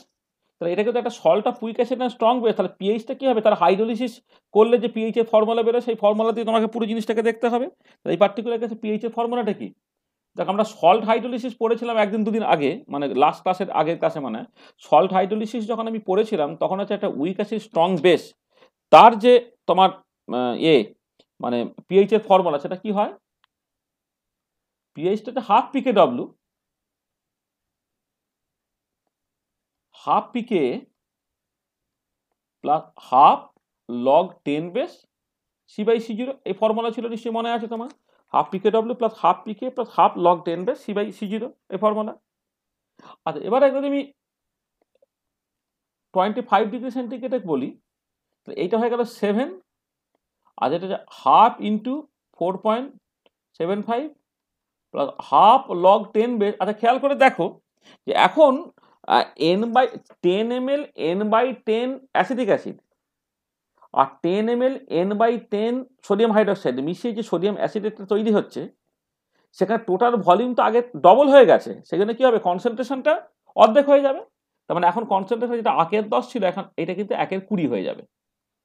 মানে তুমি 10 ml n/10 অ্যাসিটিক অ্যাসিড আর 10 ml n/10 NaOH যখন মিশিয়ে ফেলেছে, ওভারঅল ভলিউমটা কিন্তু এখন হয়ে গেছে তোমার 10 + 10 20 ml হয়ে গেছে, সেখানে স্ট্রেন্থটা হচ্ছে জাস্ট তার অর্ধেক হয়ে গেল। ঠিক আছে, এইটা এবার এটা তুমি বসাও, এটা তোমার দেবে অ্যাপ্রক্সিমেটলি এই 8.7 এর কাছাকাছি বা 7.1 এর কাছাকাছি একটা তোমার অ্যান্সার বেরোবে। তাহলে বোঝার চেষ্টা করো, তাহলে ইকুইভ্যালেন্ট পয়েন্টের আগে ছিল পিএইচটা 6.75, ইকুইভ্যালেন্ট পয়েন্টে এটা পৌঁছে গেল 8.71, আর আফটার দ্য ইকুইভ্যালেন্ট পয়েন্ট কি হচ্ছে, just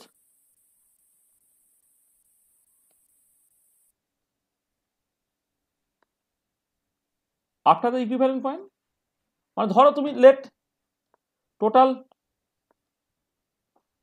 11 ml n/10 NaOH has been added, মানে একদম মানে 10 ml তো ইকুইভ্যালেন্ট পয়েন্ট, ধরো 11 ml তোমার ধরো অ্যাড করা হয়ে গেছে, 11 ml ও দরকার নেই, একদম জাস্ট তার পরটাকে বলে 10.1 বলি, মানে একদম ইকুইভ্যালেন্ট পয়েন্টটা জাস্ট পরে ধর 10.1 হ্যাঁ ml অফ n/10 তোমার NaOH has been added। ঠিক আছে, আচ্ছা এখানে একটা ব্যাপার সেটা খেয়াল রাখো যে আসলে সোডিয়াম অ্যাসিডে তার হাইড্রোলিসিসটা স্লোলি হচ্ছে, এবং মানে যেটা ইম্পর্টেন্ট পয়েন্ট যে যখন তোমার ইকুইভ্যালেন্ট পয়েন্টের পরে জাস্ট যখন 1 ড্রপ NaOH তুমি অ্যাড করলে তখন সলিউশনটা বেসিক্যালি বেসিক হয়ে গেল। হ্যাঁ, এবং এখানে মূলত হচ্ছে যে সোডিয়াম হাইড্রোক্সাইড তুমি অ্যাড করো তার কনসেন্ট্রেশনটাই তোমার অ্যাকচুয়ালি পিএইচ এ কন্ট্রিবিউট করবে। এখানে কনসেন্ট্রেশন অফ OH মাইনাস যদি তুমি ক্যালকুলেট করো, তোমার ইকুইভ্যালেন্ট পয়েন্টের পর তুমি এক্সেস দিচ্ছ কত 0.1 ml, তার স্ট্রেন্থ কত n/10, আর টোটাল ভলিউম কত হয়েছে 10 + 20 হয়ে গিয়েছিল, আর এখানে 0.1 তাহলে 20.1। তাহলে এখানে COH মাইনাসের যে এটা তোমার একটা কনসেন্ট্রেশন তোমার বেরিয়ে যাবে, এখান থেকে কনসেন্ট্রেশনটা বেরোবে কত তোমার এই ধরো 0.01 ডিভাইডেড বাই একটা 20.1 এরকম একটা জিনিস তোমার বেরোবে আর কি, আর এটা দেখতে হবে 20.1 হ্যাঁ এরকম একটা কিছু বেরোচ্ছে। আচ্ছা এবারে তুমি এখান থেকে চাইলে একদম H+ এর কনসেন্ট্রেশন বের করে নিতে পারো, অথবা POHটাকে বের করে নাও, এটা minus log 10 base concentration of OH minus by C0, এইটা সেটা হয়ে যাচ্ছে মাইনাস লগ 10 বেস 0.01 বাই 20.1, এইটা এটা ক্যালকুলেট করে দেখবে কত বেরোচ্ছে। আর PH যেটা সেটা হচ্ছে 14 মাইনাস POH, এইটা এটাকে করবে করে তোমার দেখবে আচ্ছা এইটা বেরোবে মোরাললেস ওই 3.3 এর কাছাকাছি, আর এইটা যদি করে নাও এটা হচ্ছে 10.7 এর কাছাকাছি বেরোবে। ঠিক আছে, তাহলে যেটা কি হলো দেখো, তাহলে ইকুইভ্যালেন্ট পয়েন্টে 8.71, ইকুইভ্যালেন্ট পয়েন্ট থেকে জাস্ট 1 ড্রপ বেশি দিলেই হচ্ছে 10.7, আর ইকুইভ্যালেন্টের জাস্ট আগে ছিল কত 6.7। তাহলে আগে তুমি দেখো অনেকটা অ্যাড করার পরেও কিন্তু পিএইচটা খুব স্লোলি চেঞ্জ হচ্ছে, কিন্তু ইকুইভ্যালেন্ট পয়েন্টের জাস্ট 1 ড্রপ আগে ইকুইভ্যালেন্ট পয়েন্টে আর ইকুইভ্যালেন্ট পয়েন্টের জাস্ট 1 ড্রপ পরে চেঞ্জটা দেখো কত 6.7 থেকে তোমার 8.7 থেকে তোমার 10.7 হয়ে গেল, মানে একদম 2 করে জাম্প হয়ে গেল, মানে 6 মানে 6.7 থেকে 8.7, 8.7 থেকে একদম 10.7 হয়ে যাচ্ছে, একটা র্যাপিড জাম্প হচ্ছে। মানে এর আগে টোটাল মানে আমি কি করেছি, ধরো 0.1 ml মানে 2 ড্রপ, ইকুইভ্যালেন্ট পয়েন্টের 2 ড্রপ আগে আর ইকুইভ্যালেন্ট পয়েন্টের 2 ড্রপ পরে পিএইচ এর চেঞ্জ হচ্ছে 6.7 থেকে 10.7, একটা হিউজ জাম্প। আর তার আগে দেখো টোটাল 10 ml অ্যাড করার জন্য 10 ml মানে হচ্ছে 200 ড্রপ, মানে 1 ml মানে 20 ড্রপের মতো হয়, তাহলে তোমার 10 ml মানে হচ্ছে তোমার বেসিক্যালি তোমার 200 ড্রপ। হ্যাঁ, তাহলে 200 ড্রপ অ্যাড করে যেখানে তোমার পিএইচ এর চেঞ্জটা হচ্ছে জাস্ট তোমার সিম্পলি, সরি আমি ভুল বললাম, মানে 1 ml মানে হচ্ছে তোমার, হ্যাঁ ঠিকই বলেছি, ঠিক আছে 1 ml মানে হচ্ছে ঠিকই 1 ml মানে হচ্ছে তোমার 20 ড্রপস হয়, তাহলে 10 ml মানে হচ্ছে তোমার 200 ড্রপ, তাহলে 200 ড্রপ অ্যাড করে যেখানে পিএইচটা হচ্ছে 2.8 থেকে 6.7 হলো, আর সেখানে হচ্ছে মাত্র 4 ড্রপ অ্যাড করার জন্য হচ্ছে 6.7 থেকে 10.7 হলো। তার মানে পরিষ্কার বুঝতে পারছো এখানে যে যে শিফটটা হচ্ছে সেটা খুব র্যাপিড। এরপরে তুমি আবার স্টোরি অ্যাড করো, তার মানে তারপরে ধরো 11 ml n/10 NaOH has been added, ওই একই রকম ফর্মুলা দিয়ে তুমি পুরো জিনিসটাকে বের করতে পারবে। এই যে ফর্মুলা ইউজ করছো এইখানে, সেখানে তুমি দেখবে পিএইচটাকে যদি ক্যালকুলেট করো সেটা বেরোবে তোমার 11.7 এর কাছাকাছি একটা বেরোবে, অ্যান্ড সমান সমান। তাহলে এবার বোঝার চেষ্টা করো, তাহলে এই যে ছবিটা তুমি দেখছো এই ছবিটা কেন এরকম হয়েছে, তার মানে আমি যখন টাইট্রেশনটা করছি তাহলে প্রথম দিকে আমি আরেকবার ছবিটাকে এঁকে নিচ্ছি,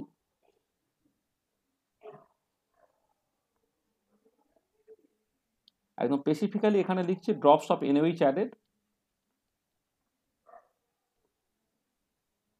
অ্যাডেড, আর এখানে ধরো তোমার পিএইচটা এইটা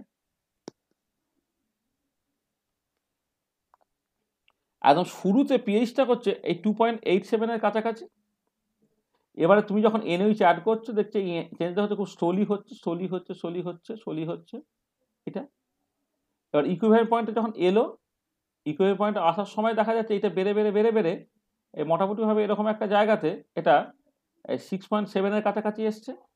এবার এই পয়েন্টটা তুমি দেখতে পাচ্ছ হঠাৎ করে তোমার জাম্প হলো, মানে তোমার মাত্র 1 ড্রপ বা 2 ড্রপ অ্যাড করেছো, অর্থাৎ ড্রপস অফ NaOH প্রায় কোনো চেঞ্জ হচ্ছে না, করে যখন একদম ইকুইভ্যালেন্ট পয়েন্টে চলে এলো সেটা দেখতে পাচ্ছ তোমার এটা 8.7 এর কাছে চলে যাচ্ছে। আর ইকুইভ্যালেন্ট পয়েন্টে যখন ক্রস করে গেল সেটা কি হলো, সেটা দেখো একদম তোমার চলে যাচ্ছে এখানে কত, তোমার 10.7 এর কাছে, তারপরে আবার তোমার স্লোলি ইনক্রিজটা করছে। তাহলে এই টাইপের ছবি দেখতে হলো। তাহলে এইখান থেকে এই পর্যন্ত এই যে পুরো রেঞ্জটা, এবারে কোন একটা ইন্ডিকেটার, হ্যাঁ, যার পিকেআইএনটা হচ্ছে এর মাঝে পড়ে, তাকে তুমি এই অ্যাসিড বেস টাইট্রেশন ইউজ করতে পারবে। এইখানে যখন তুমি এই ছবিটাকে আঁকছো তখন আর ইন্ডিকেটার দিয়ে কিছু করার দরকার পড়ে না। এখানে তোমার যেটা করতে হয় যে তোমার এই যে এখানে যেটা করতে হয় তোমার বেসিক্যালি যে এইখান থেকে তোমাকে ইকুইভ্যালেন্ট পয়েন্টটা বের করে নিতে হয়। এবারে দেখতে হয় ড্রপ গুনে ইকুইভ্যালেন্ট পয়েন্টে কত ড্রপস অফ NaOH লেগেছে। এবার সেই ড্রপটাকে তুমি গুণ করে হচ্ছে পার ড্রপ ভলিউম কত সেইটা দিয়ে তুমি সেখান থেকে ভলিউমটা পেয়ে যাবে। তারপরে V1S1 = V2S2 করে তুমি সেটা স্ট্রেনটাকে পেয়ে যাচ্ছ। ঠিক আছে, তো দেখো জাস্ট মানে পিএইচ মেট্রিক টাইট্রেশনের মূল ব্যাপারটা হচ্ছে তুমি এরকম টাইপের একটা ছবি দেখতে পাবে। ঠিক আছে, এবারে সেই ছবি থেকে তোমাকে জাস্ট মানে মানে আমি যখন ইন্ডিকেটার ইউজ করি কালার চেঞ্জ দেখে জাস্ট বুঝে নেবো, তার জন্য তোমার এই কার্ভ ডাব কিছু আঁকার দরকার নেই। এবারে যখন তোমার হবে মানে পিএইচ মেট্রিক টাইট্রেশন করতে হবে যন্ত্র দিয়ে, যখন কাজটা তুমি করবে তখন তোমাকে যেটা করতে হয় এই pH versus drops of NaOH তুমি বেসিক্যালি প্লট করলে, ঠিক আছে, প্লট করলে এরকম একটা জায়গায় এরকম শার্প বা সাডেন জাম্পটা হবে, জাম্প থেকে তুমি ইকুইভ্যালেন্ট পয়েন্টটাকে বের করে ফেলতে পারলে, ধরো আমি মনে করছি যে ধরো drops of NaOH needed at the equivalent point, সেটা ধরে নাও তোমার N। ঠিক আছে, তাহলে ভলিউম অফ NaOH নিডেড কত হবে, N into volume of a single drop, মানে এক ড্রপের জন্য ভলিউম সেটা দিয়ে গুণ করতে হবে, সেটা টোটাল ভলিউমটা বেরোবে। আর এই যে volume of a single drop এটা বের করে কি করে জানো তো, এটা আমি যেটা বলেছি দেখবে এটা তোমাদের আসলে প্র্যাকটিক্যালগুলো হলে এটা খুব ইজি আমি বলতে পারতাম যে প্র্যাকটিক্যালে ওই যে বুলেটটা দিয়ে তুমি টাইট্রেশনটাকে করছো সেই বুলেটটায় তুমি 20 ড্রপ ফেলো, কখনো কেউ 20 ড্রপ ফেলে, কেউ 50 ড্রপে ফেলতে পারে, সে 20 ড্রপ তুমি ফেললে তাহলে একটা জায়গায় মানে বুলেটে ধরো ওই 0 পয়েন্টটা তুমি ঠিক করে নিলে, সেখান থেকে তুমি জাস্ট উপর দিকে না তাকিয়ে 20টা ইউনিফর্ম ড্রপ তুমি ফেলার পরে তুমি দেখবে যে ভলিউমটা কতটা কমেছে। লেটস সে কথা বলছি যে 10.1 ml কমেছে, তার মানে কি 20 ড্রপের ভলিউম হলো, সরি 1.1 ml তোমার কমেছে, তার মানে কি হলো 20 ড্রপের ভলিউম হচ্ছে 1.1, তাহলে 1 ড্রপের ভলিউম হচ্ছে তোমার 1.1 ডিভাইডেড বাই 20। এটা ইউজুয়ালি দেখবে যে মোটামুটিভাবে একটা মানে 20টা ড্রপে 1 ml এর কাছাকাছি হয়। এবার সেটা 19টা হতে পারে, 21টা হতে পারে, সেটা আলাদা কথা। ইউজুয়ালি হচ্ছে 20টা ড্রপে হচ্ছে তোমার অ্যাকোয়া সলিউশন যদি হয়, হ্যাঁ, বা জল ইটসেলফ যদি হয়, তাহলে 20টা ড্রপ ইজ ইকুয়াল টু মোটামুটিভাবে হচ্ছে তোমার 1 ml হয়। তাহলে সেখান থেকে একটা ড্রপের ভলিউম তুমি বের করে ফেলতে পারলে, তাহলে ভলিউম অফ NaOH নিডেড সেটা সেটাকে আমি জাস্ট ভি অফ NaOH বললাম। এটা আচ্ছা, এবারে কি যেটা হচ্ছে volume of NaOH into strength of NaOH equal to volume of ধরো অ্যাসিটিক অ্যাসিড বা অক্সালিক অ্যাসিড যা তুমি নেবে আর কি, মানে এটা হচ্ছে মানে আসলে এগুলো মানে এই টাইট্রেশন মানে দু রকমের টাইট্রেশন এখানে খুব ইম্পর্টেন্ট। একটা হচ্ছে যে অক্সালিক অ্যাসিড যেহেতু প্রাইমারি স্ট্যান্ডার্ড, অক্সালিক অ্যাসিডটাকে ওজন করে তার স্ট্রেংথ বের করে নেওয়া হয়। এবারে সেই অক্সালিক অ্যাসিডে NaOH কে স্ট্যান্ডার্ডাইজ করতে হয়, আবার সেই NaOH দিয়ে তোমার অ্যাসিটিক অ্যাসিডকে স্ট্যান্ডার্ডাইজ করতে হয়, ঠিক আছে। এখানে জাস্ট আমি এমনিতে অ্যাসিড লিখছি, V of acid into strength of acid. সেখান থেকে তুমি যদি স্ট্রেংথ অফ NaOH বের করতে চাও তাহলে এইভাবে বের করবে, V of acid into strength of acid divided by হচ্ছে ভি অফ NaOH। এইখান থেকে তোমার স্ট্রেংথটা বেরিয়ে গেল, ঠিক আছে। তাহলে এই যে এই ইকুইভ্যালেন্ট পয়েন্টটা তোমাকে এইখান থেকে মানে যে drops of NaOH needed at the equivalent point, এইটা তোমার এখান থেকে বের করে নিতে হচ্ছে। আচ্ছা, অনেক সময় না এইরকম ভাবে প্লট না করে আরেক রকম ভাবে প্লট করা হয়, তারপরে ডেরিভেটিভ প্লট।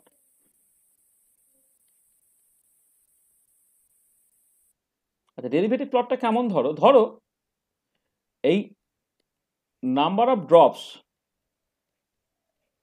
আর তার রেসপেক্টিভ পিএইচ গুলো তুমি তো পেয়েছো, আমি একটা টেবিল বানালাম। ধরো যখন নাম্বার অফ ড্রপস N1 তখন পিএইচ ধরে নাও pH 1, যখন নাম্বার অফ ড্রপস N2 মানে 2, 4, 6, 8 করে তুমি ড্রপসগুলোকে অ্যাড করছো, তার মতো করে পিএইচ গুলো তুমি নোট করছো। নাম্বার অফ ড্রপস যখন N2 ধরে নাও পিএইচটা হচ্ছে pH 2, নাম্বার অফ ড্রপস যখন N3 তখন পিএইচটা হচ্ছে তোমার pH 3,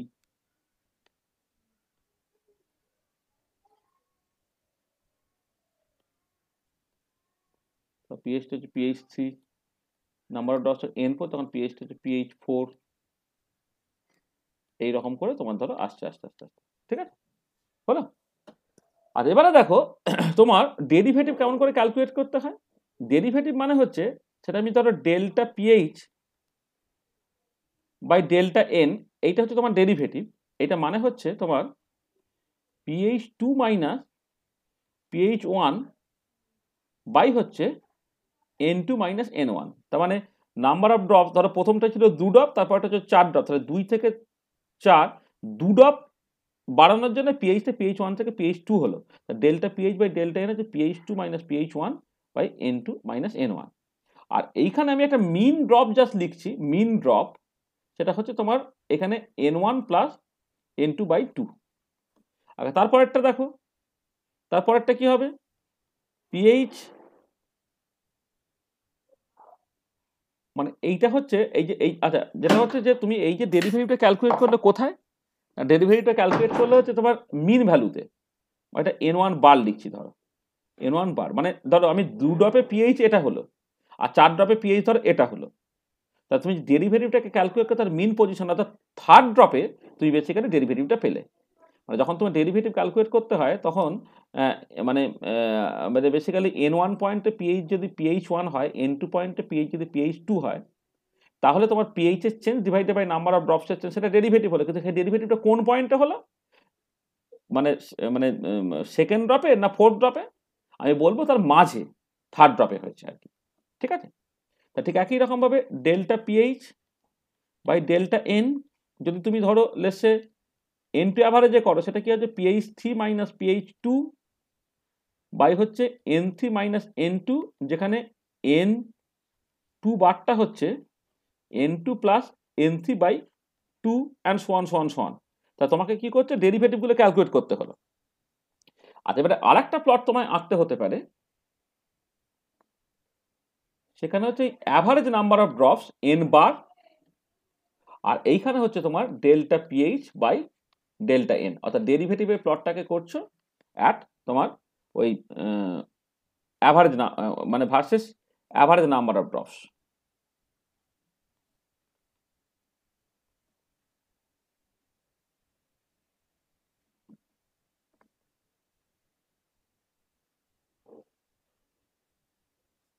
average number of drops, ঠিক আছে?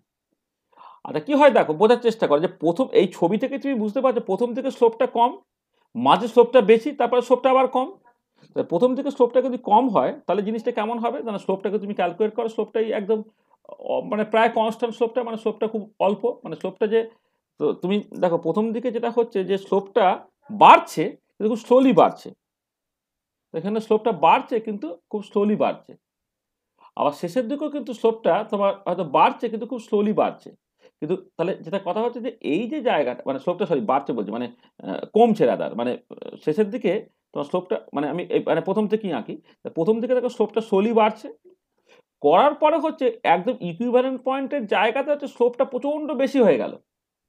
তো ইকুইভ্যালেন্ট পয়েন্টের জাস্ট যখন তোমার ক্রস করে যাচ্ছে, ক্রস করার পরে কিন্তু স্লোপটা যখন আস্তে আস্তে কমছে, কমে আবার তোমার ফ্ল্যাট হয়ে যাওয়ার চেষ্টা করছে। তাহলে তুমি এই ছবি থেকেই বোঝার চেষ্টা করো না যে ডেরিভেটিভটা কি হচ্ছে। ডেরিভেটিভ মানে তো কোনো একটা পার্টিকুলার পয়েন্টের ট্যানজেন্টের স্লোপ, তাহলে প্রথম দিকে পরিষ্কার দেখো প্রায় এক্স অ্যাক্সিসের সঙ্গে প্যারালাল, শেষের দিকটা হচ্ছে এক্স অ্যাক্সিসের সঙ্গে প্যারালাল, তাহলে প্রথম দিকে এক্স অ্যাক্সিসের প্যারালাল থেকে আস্তে আস্তে স্লোপটা বেড়েছে, এই জায়গা হচ্ছে ম্যাক্সিমাম হয়েছে, তারপর আবার তোমার আস্তে আস্তে আস্তে কমে গেছে। তাহলে দেখো জিনিসটা এরকম হয়েছে, এরকম। তাহলে এখন দেখো ইকুইভ্যালেন্ট পয়েন্টে তোমার স্লোপটা হচ্ছে ম্যাক্সিমাম হবে, হ্যাঁ, এইটা কিন্তু তুমি এখান থেকে বের করে নিতে পারছো। তাহলে এইটা অ্যাকচুয়ালি রিপ্রেজেন্ট করছে তোমার ইকুইভ্যালেন্ট পয়েন্টটা। তাহলে অনেক সময় যখন পিএইচমেট্রিক টাইট্রেশন করবে তখন এই সিগময়েড কার্ভ ছাড়াও হয়তো আর একটা কার্ভ তোমাকে আঁকতে বলতে পারে, সেটা হচ্ছে ডেরিভেটিভ প্লট, এবং সেই প্লটটা হচ্ছে এরকম দেখতে তোমার। ঠিক আছে, বোঝা গেল?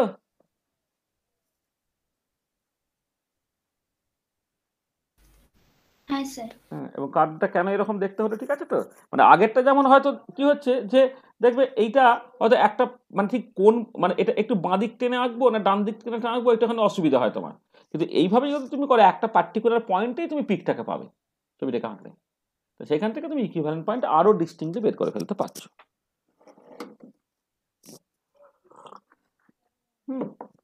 হচ্ছে ব্যাপার, বুঝলে?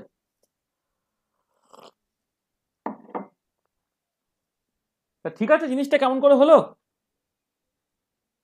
হ্যাঁ স্যার। হ্যাঁ স্যার। আচ্ছা, আমি তোমাদের একটা হোমওয়ার্ক দিচ্ছি, হোমওয়ার্ক অনেকগুলো দেবো। একটা হোমওয়ার্ক যেটা অনেক সময় নয়, তোমার এই সেকেন্ড ডেরিভেটিভ প্লটও তোমায় আঁকতে বলতে পারে, del two pH by del del N square, মানে এটা বেসিক্যালি সেকেন্ড ডেরিভেটিভ প্লট, মানে স্লোপের স্লোপ আর কি। আগেরটা যেমন ফার্স্ট ডেরিভেটিভ প্লট করেছি, এখন হচ্ছে তোমার সেকেন্ড ডেরিভেটিভ প্লট, এইটা versus average number of drops, এইটা মানে মানে এটা হচ্ছে মানে প্লট এইটা for pH metric titration of weak acid by strong base, ঠিক আছে, weak acid versus strong base. এটা এইটা তুমি একটুখানি চেষ্টা করবে তো কেমন পারো দেখি। মানে আমি যেমন এইখানে ছবির নেচার থেকে প্রথম দিকে স্লোপটা কম, তারপরে স্লোপটা আস্তে আস্তে বাড়ছে, হঠাৎ করে স্লোপটা খুব বেশি হয়ে গেল, তারপরে স্লোপটা মানে অনেক বেশি থেকে আস্তে আস্তে কমে কমে জিরোর দিকে যাচ্ছে, সেই মতো করে দেখো এখানে করেছি, স্লোপটা কম মানে ভ্যালুটা কম, তারপরে হঠাৎ করে সে বাড়লো, তারপর আবার কমলো, এইভাবে করে। এবারে তুমি যখন সেকেন্ড ডেরিভেটিভ প্লট করবে তুমি মনে করো না এই হচ্ছে তোমার ফাংশনের ছবিটা, তাহলে এর প্লট, এর ডেরিভেটিভের প্লট, তাহলে প্রথম দিকে আবার কি হবে, মানে দেখো এটা মোরালেস কনস্ট্যান্ট, তারপরে কি হচ্ছে তোমার সেকেন্ড ডেরিভেটিভ প্লটটা বাড়ছে, সেটা তোমার এই জায়গায় গিয়ে একটা ম্যাক্সিমাম জায়গায় পৌঁছলো, তারপরে হঠাৎ করে জাম্প, তারপর আবার কি হচ্ছে তোমার এটা আস্তে আস্তে আস্তে আস্তে তারপর তোমার নেগেটিভ হয়ে যাচ্ছে। তাহলে তোমার প্রথম দিকটা হচ্ছে যেটা দাঁড়াচ্ছে দেখো আস্তে আস্তে আস্তে জিনিসটা মানে মানে স্লোপটা পজিটিভ, তারপর স্লোপটা নেগেটিভ। আগেরটা যেমন কি স্লোপটা সবসময় পজিটিভ, শুধু বেশি আর কম, এখন কি হয়ে গেছে স্লোপটা হচ্ছে প্রথমে কম থেকে আস্তে আস্তে পজিটিভ হলো, তারপরে কিন্তু আলটিমেট জিনিসটা মানে একদম নেগেটিভ হয়ে গেল। মানে আমি জাস্ট তুমি লজিকটা ভালো করে বুঝবে। আমি তোমাকে জাস্ট একটুখানি এক second। তুমি লজিকটা তুমি বুঝবে, আমি তোমাকে একটুখানি কোয়ালিটেটিভলি জাস্ট বোঝার চেষ্টা করছি। এখন কিন্তু বুঝতে পারছো যে সেকেন্ড ডেরিভেটিভটা কিন্তু ফার্স্ট ডেরিভেটিভ আগে সবসময় পজিটিভ ছিল, এখন কিন্তু সেকেন্ড ডেরিভেটিভ এদিকটা বাঁ দিকটা পজিটিভ, ডান দিকটা নেগেটিভ। এই দিকে যদি তুমি ডেরিভেটিভ প্লটটাকে করো del two pH by del N তার square versus average number of drops, তাহলে যেটা প্রথম দিকে দেখতে পাচ্ছ যে এটা স্লোপটা মোরাললেস কনস্ট্যান্ট, মানে জিরোর কাছাকাছি, জিরোর কাছাকাছি একটা কিছু করছে, তারপরে হচ্ছে আস্তে আস্তে এটা বেড়ে গেছে, এটা বেড়ে গেছে স্লোপটা, হ্যাঁ, বেড়ে বেড়ে বেড়ে বেড়ে গিয়ে তোমার এরকম একটা একদম বিশাল একটা উঁচু জায়গা হলো। তারপরে কি হচ্ছে, তারপরে স্লোপটা হঠাৎ করে নেগেটিভ, মানে এই পয়েন্টের পরে হঠাৎ করে নেগেটিভ হয়ে গেল, নেগেটিভ হয়ে তারপর আস্তে আস্তে আবার আবার দেখো এটা তোমার জিরোর দিকে চলে যাচ্ছে, জিরোর দিকে চলে যাচ্ছে। তো এই টাইপের দেখতে ছবি হবে। তাহলে এবারে এই যে জায়গাটা, যে জায়গার এই যে মানে ক্রসিংটা হলো আর কি, এটা তোমার ইকুইভ্যালেন্ট পয়েন্ট রিপ্রেজেন্ট করছে। বুঝতে পারলে কোয়ালিটেটিভলি ছবিটা? হ্যাঁ স্যার। মানে আসলে সবসময় না, যে আমি কেন তোমাদের ওই মানে তোমরা জানি না আমার আমার কথাটা কে কতটা গুরুত্ব দিয়েছিলে। আমি তো অনেক কিছু বলি, আমার কথাটা তোমরা শোনো না। ওই যে যখন আমরা ওই থার্ড সেমিস্টারে সেকেন্ড সেমিস্টারের শুরুতে আমি 8টা ক্লাস নিয়েছিলাম কিভাবে ফাংশনের ছবি আঁকতে হয়, মনে আছে না মনে নেই? কি রে, হ্যাঁ স্যার মনে আছে। হ্যাঁ মনে স্যার। আছে? মানে শিখেছিলে ছবি আঁকাগুলো ওই ওই ওই ক্লাসগুলো যে কাজের সেটা বুঝেছিলে কি, সেটা হচ্ছে কথা। না ওরকম ভেবেছিল যে তোর সিলেবাসে তো কই প্লট আঁকা তো সিলেবাসে নেই দেখছি, ও স্যার করাচ্ছে, করাক আমার দরকার নেই, এরকম ছিল নাকি? না স্যার, প্র্যাকটিস করেছিলাম। প্র্যাকটিস করেছিলে? মানে দেখছো এই মানে ছবি দেখে, মানে আমি বলছি কার্ভের নেচারটা দেখে, হ্যাঁ, জাস্ট অনেক কিছু বোঝা। এই যে আগের জিনিসটা দেখো, মানে এরকম ছবি মানে প্রথম থেকে স্লোলি বাড়ছে, তারপর র্যাপিডলি বাড়ছে, তারপর স্লোলি বাড়ছে, তাহলে ছবির নেচারটা এরকম সিগময়েড কার্ভ হয়ে যাবে। এবং এই ছবি দেখে তার ডেরিভেটিভ প্লটটা কেমন হচ্ছে, তাহলে জাস্ট বোঝা এটা এই জায়গাটা মোরাললেস প্যারালাল টু এক্স অ্যাক্সিস, তার মানে স্লোপটা খুব কম, এই জায়গা খাড়া মানে স্লোপটা খুব বেশি, স্লোপটা সবসময় পজিটিভ কিন্তু বাড়ছে বাড়ছে বাড়ছে, আর এই জায়গা আবার হয়ে যাচ্ছে। তো সেই মতো করে তুমি যদি ডেরিভেটিভ প্লট করে এরকম হচ্ছে। আবার এখন তুমি মনে মনে ভাবে যে এইটা আমার ফাংশন, তার ডেরিভেটিভ করতে হবে, তবেই তো ডেরিভেটিভের ডেরিভেটিভ হবে। তাহলে প্রথম দিকটা দেখো মানে মানে মোরাললেস ফ্ল্যাট, অর্থাৎ সেকেন্ড ডেরিভেটিভ প্রায় জিরো, তারপরে যে সেকেন্ড ডেরিভেটিভ পজিটিভ হচ্ছে এবং সেটা আস্তে আস্তে খুব বেড়ে গেল, হ্যাঁ, এটা খুব বেড়ে গেল, তারপর হঠাৎ করে দেখতে পাচ্ছ পজিটিভ স্লোপ থেকে হয়ে গেল নেগেটিভ স্লোপ, তার মানে একদম নেগেটিভ দিকে চলে এলো, তারপর সেটা আস্তে আস্তে আবার সেই জিরোর দিকে যেতে হচ্ছে। এই যে জাস্ট ছবি দেখে জাস্ট তার একটা কার্ভের নেচার জাস্ট বুঝে নেওয়া আর কি, দিস ইজ মানে এটা কিন্তু ভীষণ মানে একটা ভালো বড় ব্যাপার কিন্তু। হ্যাঁ, আমরা যখন এই বিভিন্ন জায়গায় সব ইন্টারভিউ নিতে যাই না, আমরা কিন্তু এই জায়গাগুলো খুব জোর দিই মানে হচ্ছে জাস্ট যে ছেলে একটা ফাংশন দেখে তার ছবি আঁকতে পারে, হ্যাঁ, বা ছবি দেখে তার নেচারটা বলতে পারে, সে কিন্তু এটা মুখস্থ করে হবে না, তার কিন্তু জেনারেল আন্ডারস্ট্যান্ডিং খুব ভালো। হ্যাঁ, কি কেউ কিছু বলছো?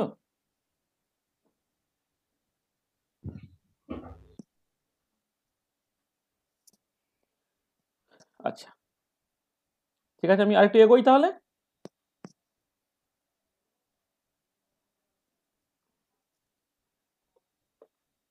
আচ্ছা দেখো আমরা কি করলাম, আমরা যেটা করলাম সেটা হচ্ছে উইক অ্যাসিড স্ট্রং বেস এই টাইট্রেশনটাকে করলাম, তারপর আমি বাকিটা হোমওয়ার্ক তোমায় দিচ্ছি, হোমওয়ার্ক হিসেবেই দিচ্ছি। তাহলে প্রথম যেটা সেটা হচ্ছে যে draw the acid base neutralization curve for the following titration। এক নম্বর যেটা হচ্ছে তোমার strong acid strong base titration, ধরো strong acid versus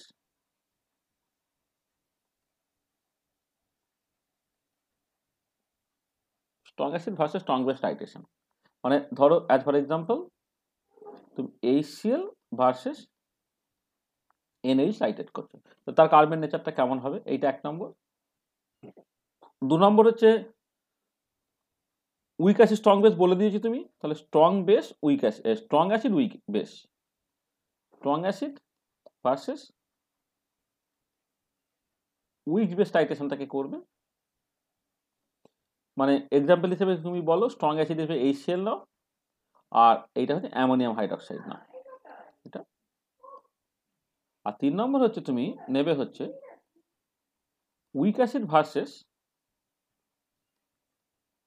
weak base titration, অর্থাৎ তোমার উইক অ্যাসিড মানে হচ্ছে অ্যাসিডিক অ্যাসিড ধরো, ভার্সেস হচ্ছে অ্যামোনিয়াম। আচ্ছা, এই যে লাস্ট যেটা week acid versus strong base, মানে প্রথম যে দুটো তো ঠিক আছে, তোমার স্ট্রং অ্যাসিড স্ট্রং বেস বা স্ট্রং অ্যাসিড উইক বেস, এই দুজনের ক্ষেত্রেই তুমি কিন্তু এরকম একটা র্যাপিড চেঞ্জ দেখবে। র্যাপিড চেঞ্জ মানে হচ্ছে ওই যেমন করে একটা উইক অ্যাসিড স্ট্রং বেসের ক্ষেত্রে বললাম না ইকুইভ্যালেন্ট পয়েন্ট একটা মানে বিশাল জাম্প হচ্ছে, এই জাম্পটা কিন্তু তুমি এইগুলোর ক্ষেত্রেও দেখবে, স্ট্রং অ্যাসিড স্ট্রং বেসের ক্ষেত্রেও দেখবে, স্ট্রং অ্যাসিড উইক বেসের ক্ষেত্রেও দেখবে আর কি। সেই জন্য এর ক্ষেত্রে প্রপার ইন্ডিকেটর পেতে কিন্তু কোনো অসুবিধা হয় না। কিন্তু প্রবলেমটা হয় বেসিক্যালি হচ্ছে লাস্টেরটা, যখন উইক অ্যাসিডকে উইক বেস দিয়ে তুমি স্ট্যান্ডার্ডাইজ করবে না, তখন একটা পিএইচ এর চেঞ্জ হয়, যে পিএইচ এর চেঞ্জটা কিন্তু খুব একটা বেশি নয়। সেই জন্য এর ক্ষেত্রে অনেক সময় ওকে প্রপার ইন্ডিকেটর পেতে তোমার কিন্তু বেশ অসুবিধা হয় আর কি। তোমার খেয়াল রাখবে আর কি, মানে আগেরগুলোর ক্ষেত্রে যতটা বেশি চেঞ্জটা হবে, পরের ক্ষেত্রে কিন্তু চেঞ্জটা একটুখানি কম হয়, সেখানে এটা তোমার একটুখানি পেতে অসুবিধা হয় আর কি। তাহলে তুমি মানে আমি বলবো যে যে লজিকগুলো দিলাম সেই লজিকের বেসিসে জিনিসগুলোকে করবে। মানে আসলে এই যে এই যে এই এই পার্টিকুলার শুরুতে কোন ফর্মুলা দিয়ে পিএইচটা তুমি ক্যালকুলেট করলে, এই মাঝের জায়গাটা কোন ফর্মুলা দিয়ে করলে, ইকুইভ্যালেন্ট পয়েন্টটা কোন ফর্মুলা দিয়ে করলে, আর আফটার দ্য ইকুইভ্যালেন্ট পয়েন্ট তুমি কোন ফর্মুলা দিয়ে করলে, এই চারটে জায়গা কিন্তু চারটে ফর্মুলা দিয়ে তোমাকে কিন্তু পিএইচটাকে বের করতে হচ্ছে। একদম শুরুতে ইসে উইক অ্যাসিড, আর একদম শেষে ইসে স্ট্রং বেস, এটা খুব ইজি ব্যাপার। আর এই যে যখন কিছু ড্রপস অফ এনওএইচ অ্যাড করা হয়েছে কিন্তু ইকুইভ্যালেন্ট পয়েন্ট আসেনি, তখন ইসে বাফার, তখন হ্যান্ডারসন ইকুয়েশন দিয়ে করতে হবে। আর ইকুইভ্যালেন্ট পয়েন্ট যখন এসে গেল, মানে মানে at the equivalent point, at the equivalent point, এটা একটা সল্ট হাইড্রোলিসিসের কনসেপ্ট আর কি, মানে এটা সল্ট জাস্ট হাইড্রোলাইজড হচ্ছে সেইটা আর কি। ঠিক আছে, সেই মতো করে এই পরেরগুলোকে তুমি একটা ছবি আঁকার চেষ্টা করবে আর কি। এটা তোমাকে হোমওয়ার্ক হিসেবে দিলাম, ঠিক আছে, বাড়িতে কষবে, ঠিক আছে। এটা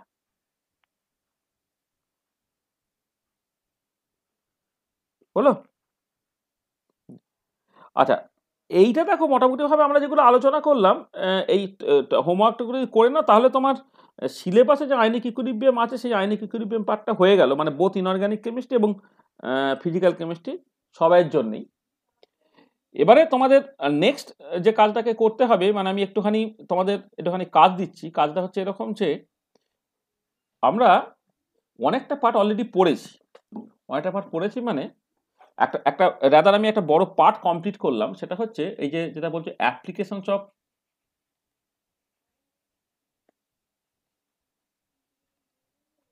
classical thermodynamics, application of classical thermodynamics. তার অনেকগুলো জায়গা ছিল আর কি। একটা হচ্ছে ফার্স্ট লয়ের অ্যাপ্লিকেশনস তোমার থার্মোকেমিস্ট্রিতে, যেটা আমরা আগের বছর কমপ্লিট করে নিয়েছি, বা সেমিস্টার 3তে আমি কমপ্লিট করে নিয়েছিলাম। আর এবছরে এখন পর্যন্ত যেটা কমপ্লিট করলাম আর কি, সেটা একটুখানি বলে নিই। সেটা হচ্ছে কি আমরা একদম ওপেন সিস্টেম বা সিস্টেম অফ ভেরিয়েবল কম্পোজিশন,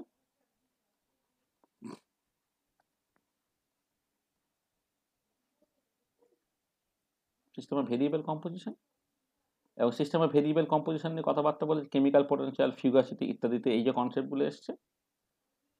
একটা আমরা আলোচনা করেছি কেমিক্যাল ইকুইলিব্রিয়াম নিয়ে, যা কিছু আলোচনা করা যায় কেমিক্যাল ইকুইলিব্রিয়াম নিয়ে। আর এখন আলোচনা করলাম হচ্ছে তোমার আয়নিক ইকুইলিব্রিয়াম নিয়ে। System of variable composition, chemical equilibrium, ionic equilibrium, এই তিনটে কনসেপ্ট কিন্তু আমরা অলরেডি কমপ্লিট করে ফেললাম। আচ্ছা, এটা হচ্ছে আমাদের যে বই, যেটা ভলিউম 3, সরি এক সেকেন্ড,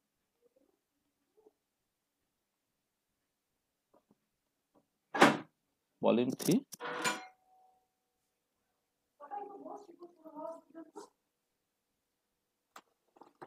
ফিজিক্যাল কেমিস্ট্রি,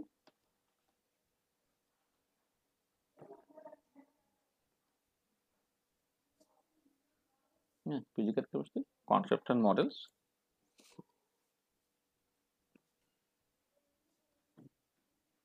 এই যে বই, এটা যে ভলিউম 3, এইখানে প্রথমে যে কাজটাকে করবে সেটা হচ্ছে যে প্রবলেমগুলো তোমার কোষে দেওয়া আছে সেই কোষে দেওয়া প্রবলেমগুলোকে আগে দেখো, তারপরে হচ্ছে এক্সারসাইজের প্রবলেমগুলোকে দেখো। হ্যাঁ, তুমি বেসিক্যালি যদি দেখো এগুলো হচ্ছে চ্যাপ্টার ওয়াইজ দেখলে হচ্ছে চ্যাপ্টার 14, 15 আর হচ্ছে তোমার 16। চ্যাপ্টার 14, 15 এবং 16 এই তিনটে চ্যাপ্টার প্রচুর নিউমেরিক্যাল প্রবলেম কোষে দেওয়া আছে। তাহলে এইগুলো হচ্ছে ওয়ার্কড আউট প্রবলেমগুলো তুমি প্রথমে দেখো। ওয়ার্কআউট প্রবলেমগুলো মানে ইউনিভার্সিটিতে পড়া প্রবলেমগুলো মোটামুটি ওয়ার্কআউট প্রবলেম আর কি, হয়তো অনেক নিউমেরিক্যাল প্রবলেম থাকবে আর কি। সেই প্রবলেমগুলো তুমি প্রথমে দেখবে, দেখে পুরো জিনিসটাকে রেডি করে নেবে। আমরা হচ্ছে নেক্সট উইকে মানে নেক্সট ফ্রাইডে হচ্ছে তোমার 3-10, তাই তো 10-12-2021 ফ্রাইডে। এটা আচ্ছা, এটা শুধুমাত্র এদের জন্য, কিন্তু আমি যেটা যে কথাগুলো বলছি শুধুমাত্র থার্ড সেমিস্টার ফিজিক্যালের জন্য, মানে ইনঅর্গানিকের ফার্স্ট সেমিস্টার আছে তাদের নয়, সেমিস্টার 3 হ্যাঁ ফিজিক্যাল কেমিস্ট্রি যারা আর কি।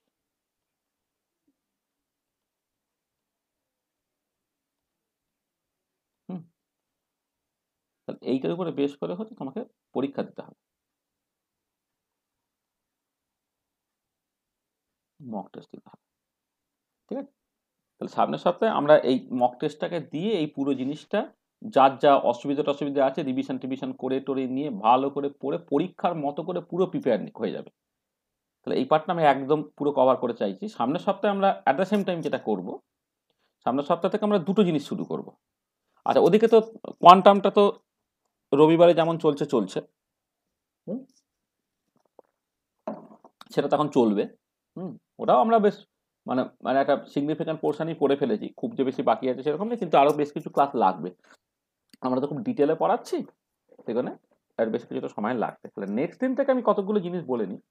নেক্সট দিন থেকে আমরা যেটা করব সেটা হচ্ছে যে দুটো ক্লাস তোমাদের অ্যাডিশনালি করতে হবে, মানে এই ক্লাসটার বদলে তোমাকে দুটো ক্লাস করতে হবে। একটা হচ্ছে ফ্রাইডে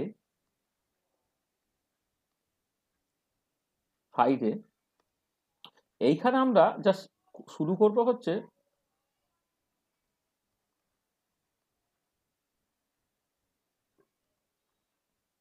ইলেকট্রোকেমিস্ট্রি। আর ইলেকট্রোকেমিস্ট্রির মধ্যে তোমার দুটো পার্ট আছে, একটা হচ্ছে কন্ডাক্টেন্স পার্ট আছে, আর ক্যালকুলেশনের সাথে যেটাকে তোমার ইলেকট্রোকেমিস্ট্রি এরকম নাম দেওয়া হচ্ছে, এটাই হচ্ছে তোমার একটা part of transport phenomenon. Transport phenomenon তো তোমাকে দুটো জিনিস পড়তে বলা হয়, একটা হচ্ছে মাস ট্রান্সপোর্ট, একটা হচ্ছে চার্জ ট্রান্সপোর্ট। চার্জ ট্রান্সপোর্ট আর কি ট্রান্সপোর্ট ফেনোমেনন। ওখানে সিউতে ইলেকট্রোকেমিস্ট্রির মধ্যে তুমি কন্ডাক্টেন্স পাবে, আর আদার দ্যান সিউতে ট্রান্সপোর্ট ফেনোমেননের একটা পার্ট সেটা তুমি পাবে। আর এই যে ক্লাসটা কন্ডাক্টেন্স বা এ পার্ট অফ ট্রান্সপোর্ট ফেনোমেনন, এই যে পার্টটা হচ্ছে তোমার মানে কন্ডাক্টেন্স পার্টটা তোমার এদের লাগবে না, মানে ফার্স্ট ইয়ারের ছেলেদের কোনোভাবে লাগবে না, কিন্তু ট্রান্সপোর্ট ফেনোমেনার এই কন্ডাক্টেন্স ছাড়া যে বাকি পার্টটা ছিল ভিসকোসিটি ডিফিউশন, সেটা ফার্স্ট সেমিস্টারের মধ্যে লাগবে। সেখানে আমি যে কথাগুলো বলছি এখন শুধুমাত্র থার্ড সেমিস্টারের জন্য বলছি।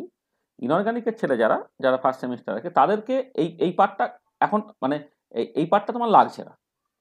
আচ্ছা, সেকেন্ড যে পার্টটা সেটা হচ্ছে তোমার রেডক্স ইকুইলিব্রিয়াম বলা হয় বা ইলেকট্রোকেমিক্যাল সেল। এই যে পার্টটা, হ্যাঁ এইটাকে তুমি বলো, অর্থাৎ ইলেকট্রোকেমিক্যাল সেলও তুমি বলতে পারো আর কি। এইটা কিন্তু ফিজিক্যাল এবং ইনঅর্গানিক দুজনদেরই লাগবে। ইনঅর্গানিকও টোটাল একটা চ্যাপ্টার আছে রেডক্স ইকুইলিব্রিয়াম, আর আমাদেরও একটা মানে রেডক্স ইকুইলিব্রিয়াম আছে। এই পার্টটাকে কিন্তু তোমাদের ভালো করে বুঝতে হবে। তাহলে এই ইলেকট্রোকেমিস্ট্রি পার্টটা চলবে, এটা হচ্ছে শুক্রবারে পড়া চলবে। তাদের হচ্ছে কন্ডাক্টেন্স ধরো অ্যারাউন্ড খানচারেক ক্লাস, আর রেডক্স ইকুইলিব্রিয়ামে খানচারেক ক্লাস আর কি। এগুলো আমাদের চলবে। যদি দেখি যে পরীক্ষার কোনো ডেট দিয়ে দিচ্ছে অলরেডি আর কি, তখন আমাদের সপ্তাহে একদিনের বদলে দুদিন করে পড়ে কোনো রকমভাবে জিনিসটাকে ম্যানেজ করতে হবে। এই একটা জায়গা আর কি। আচ্ছা, আর একটা পার্ট আমি যেটা বলছি সেটা টাইমটা নিয়ে প্রচন্ড অসুবিধা হচ্ছে, সেটা হচ্ছে যে ক্লাসিক্যাল আর যাদের একটা জিনিস ওই বলি থার্ড সেমিস্টারের ছেলে থার্ড সেমিস্টারের ছেলেদের হচ্ছে মানে আদার দ্যান সিউ তাদের ট্রান্সপোর্ট ফেনোমেনার কন্ডাক্টর পার্টটা এই পার্টটা হয়ে যাচ্ছে, আর তোমার পার্টটা মানে থার্সডে নেক্সট থার্সডে পরের থার্সডে আর কি অ্যারাউন্ড 3-4টে ক্লাস তো আমরা করে নেবে থার্সডে সকালে আর কি। এটা হচ্ছে সবসময় 6:30 থেকে 8:30 AM, আর থার্সডে হচ্ছে তোমার 6:30 থেকে 8:30 AM থার্সডে। এইখানে কিন্তু আমি ওই ভিসকোসিটি অ্যান্ড ডিফিউশন নেক্সট ক্লাসের পরের ক্লাসে, নেক্সট ক্লাস ওদের মানে এনজাইম কাইনেটিক্সে শুধু বাকি আছে, এনজাইম কাইনেটিক্স করে নেওয়ার পরে তারপর আমরা ভিসকোসিটি ডিফিউশন হচ্ছে থার্সডে 6:30 থেকে 8:30 এই সময়ের মধ্যে করব, ঠিক আছে?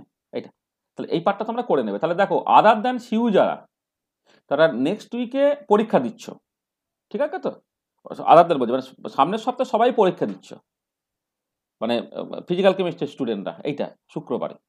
তারপরের সপ্তাহ থেকে তোমাকে কিন্তু এই মানে বৃহস্পতিবার সকালেও ক্লাস করতে হবে, শুক্রবার সকালেও ক্লাস করতে হবে।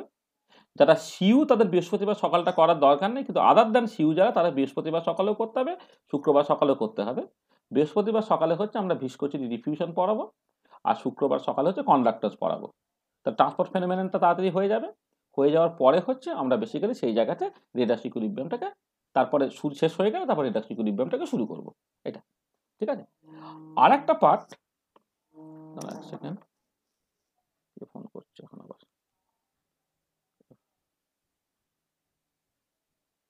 ফোন করা যায় না। আচ্ছা, আর একটা পার্ট তোমাদের বাকি আছে,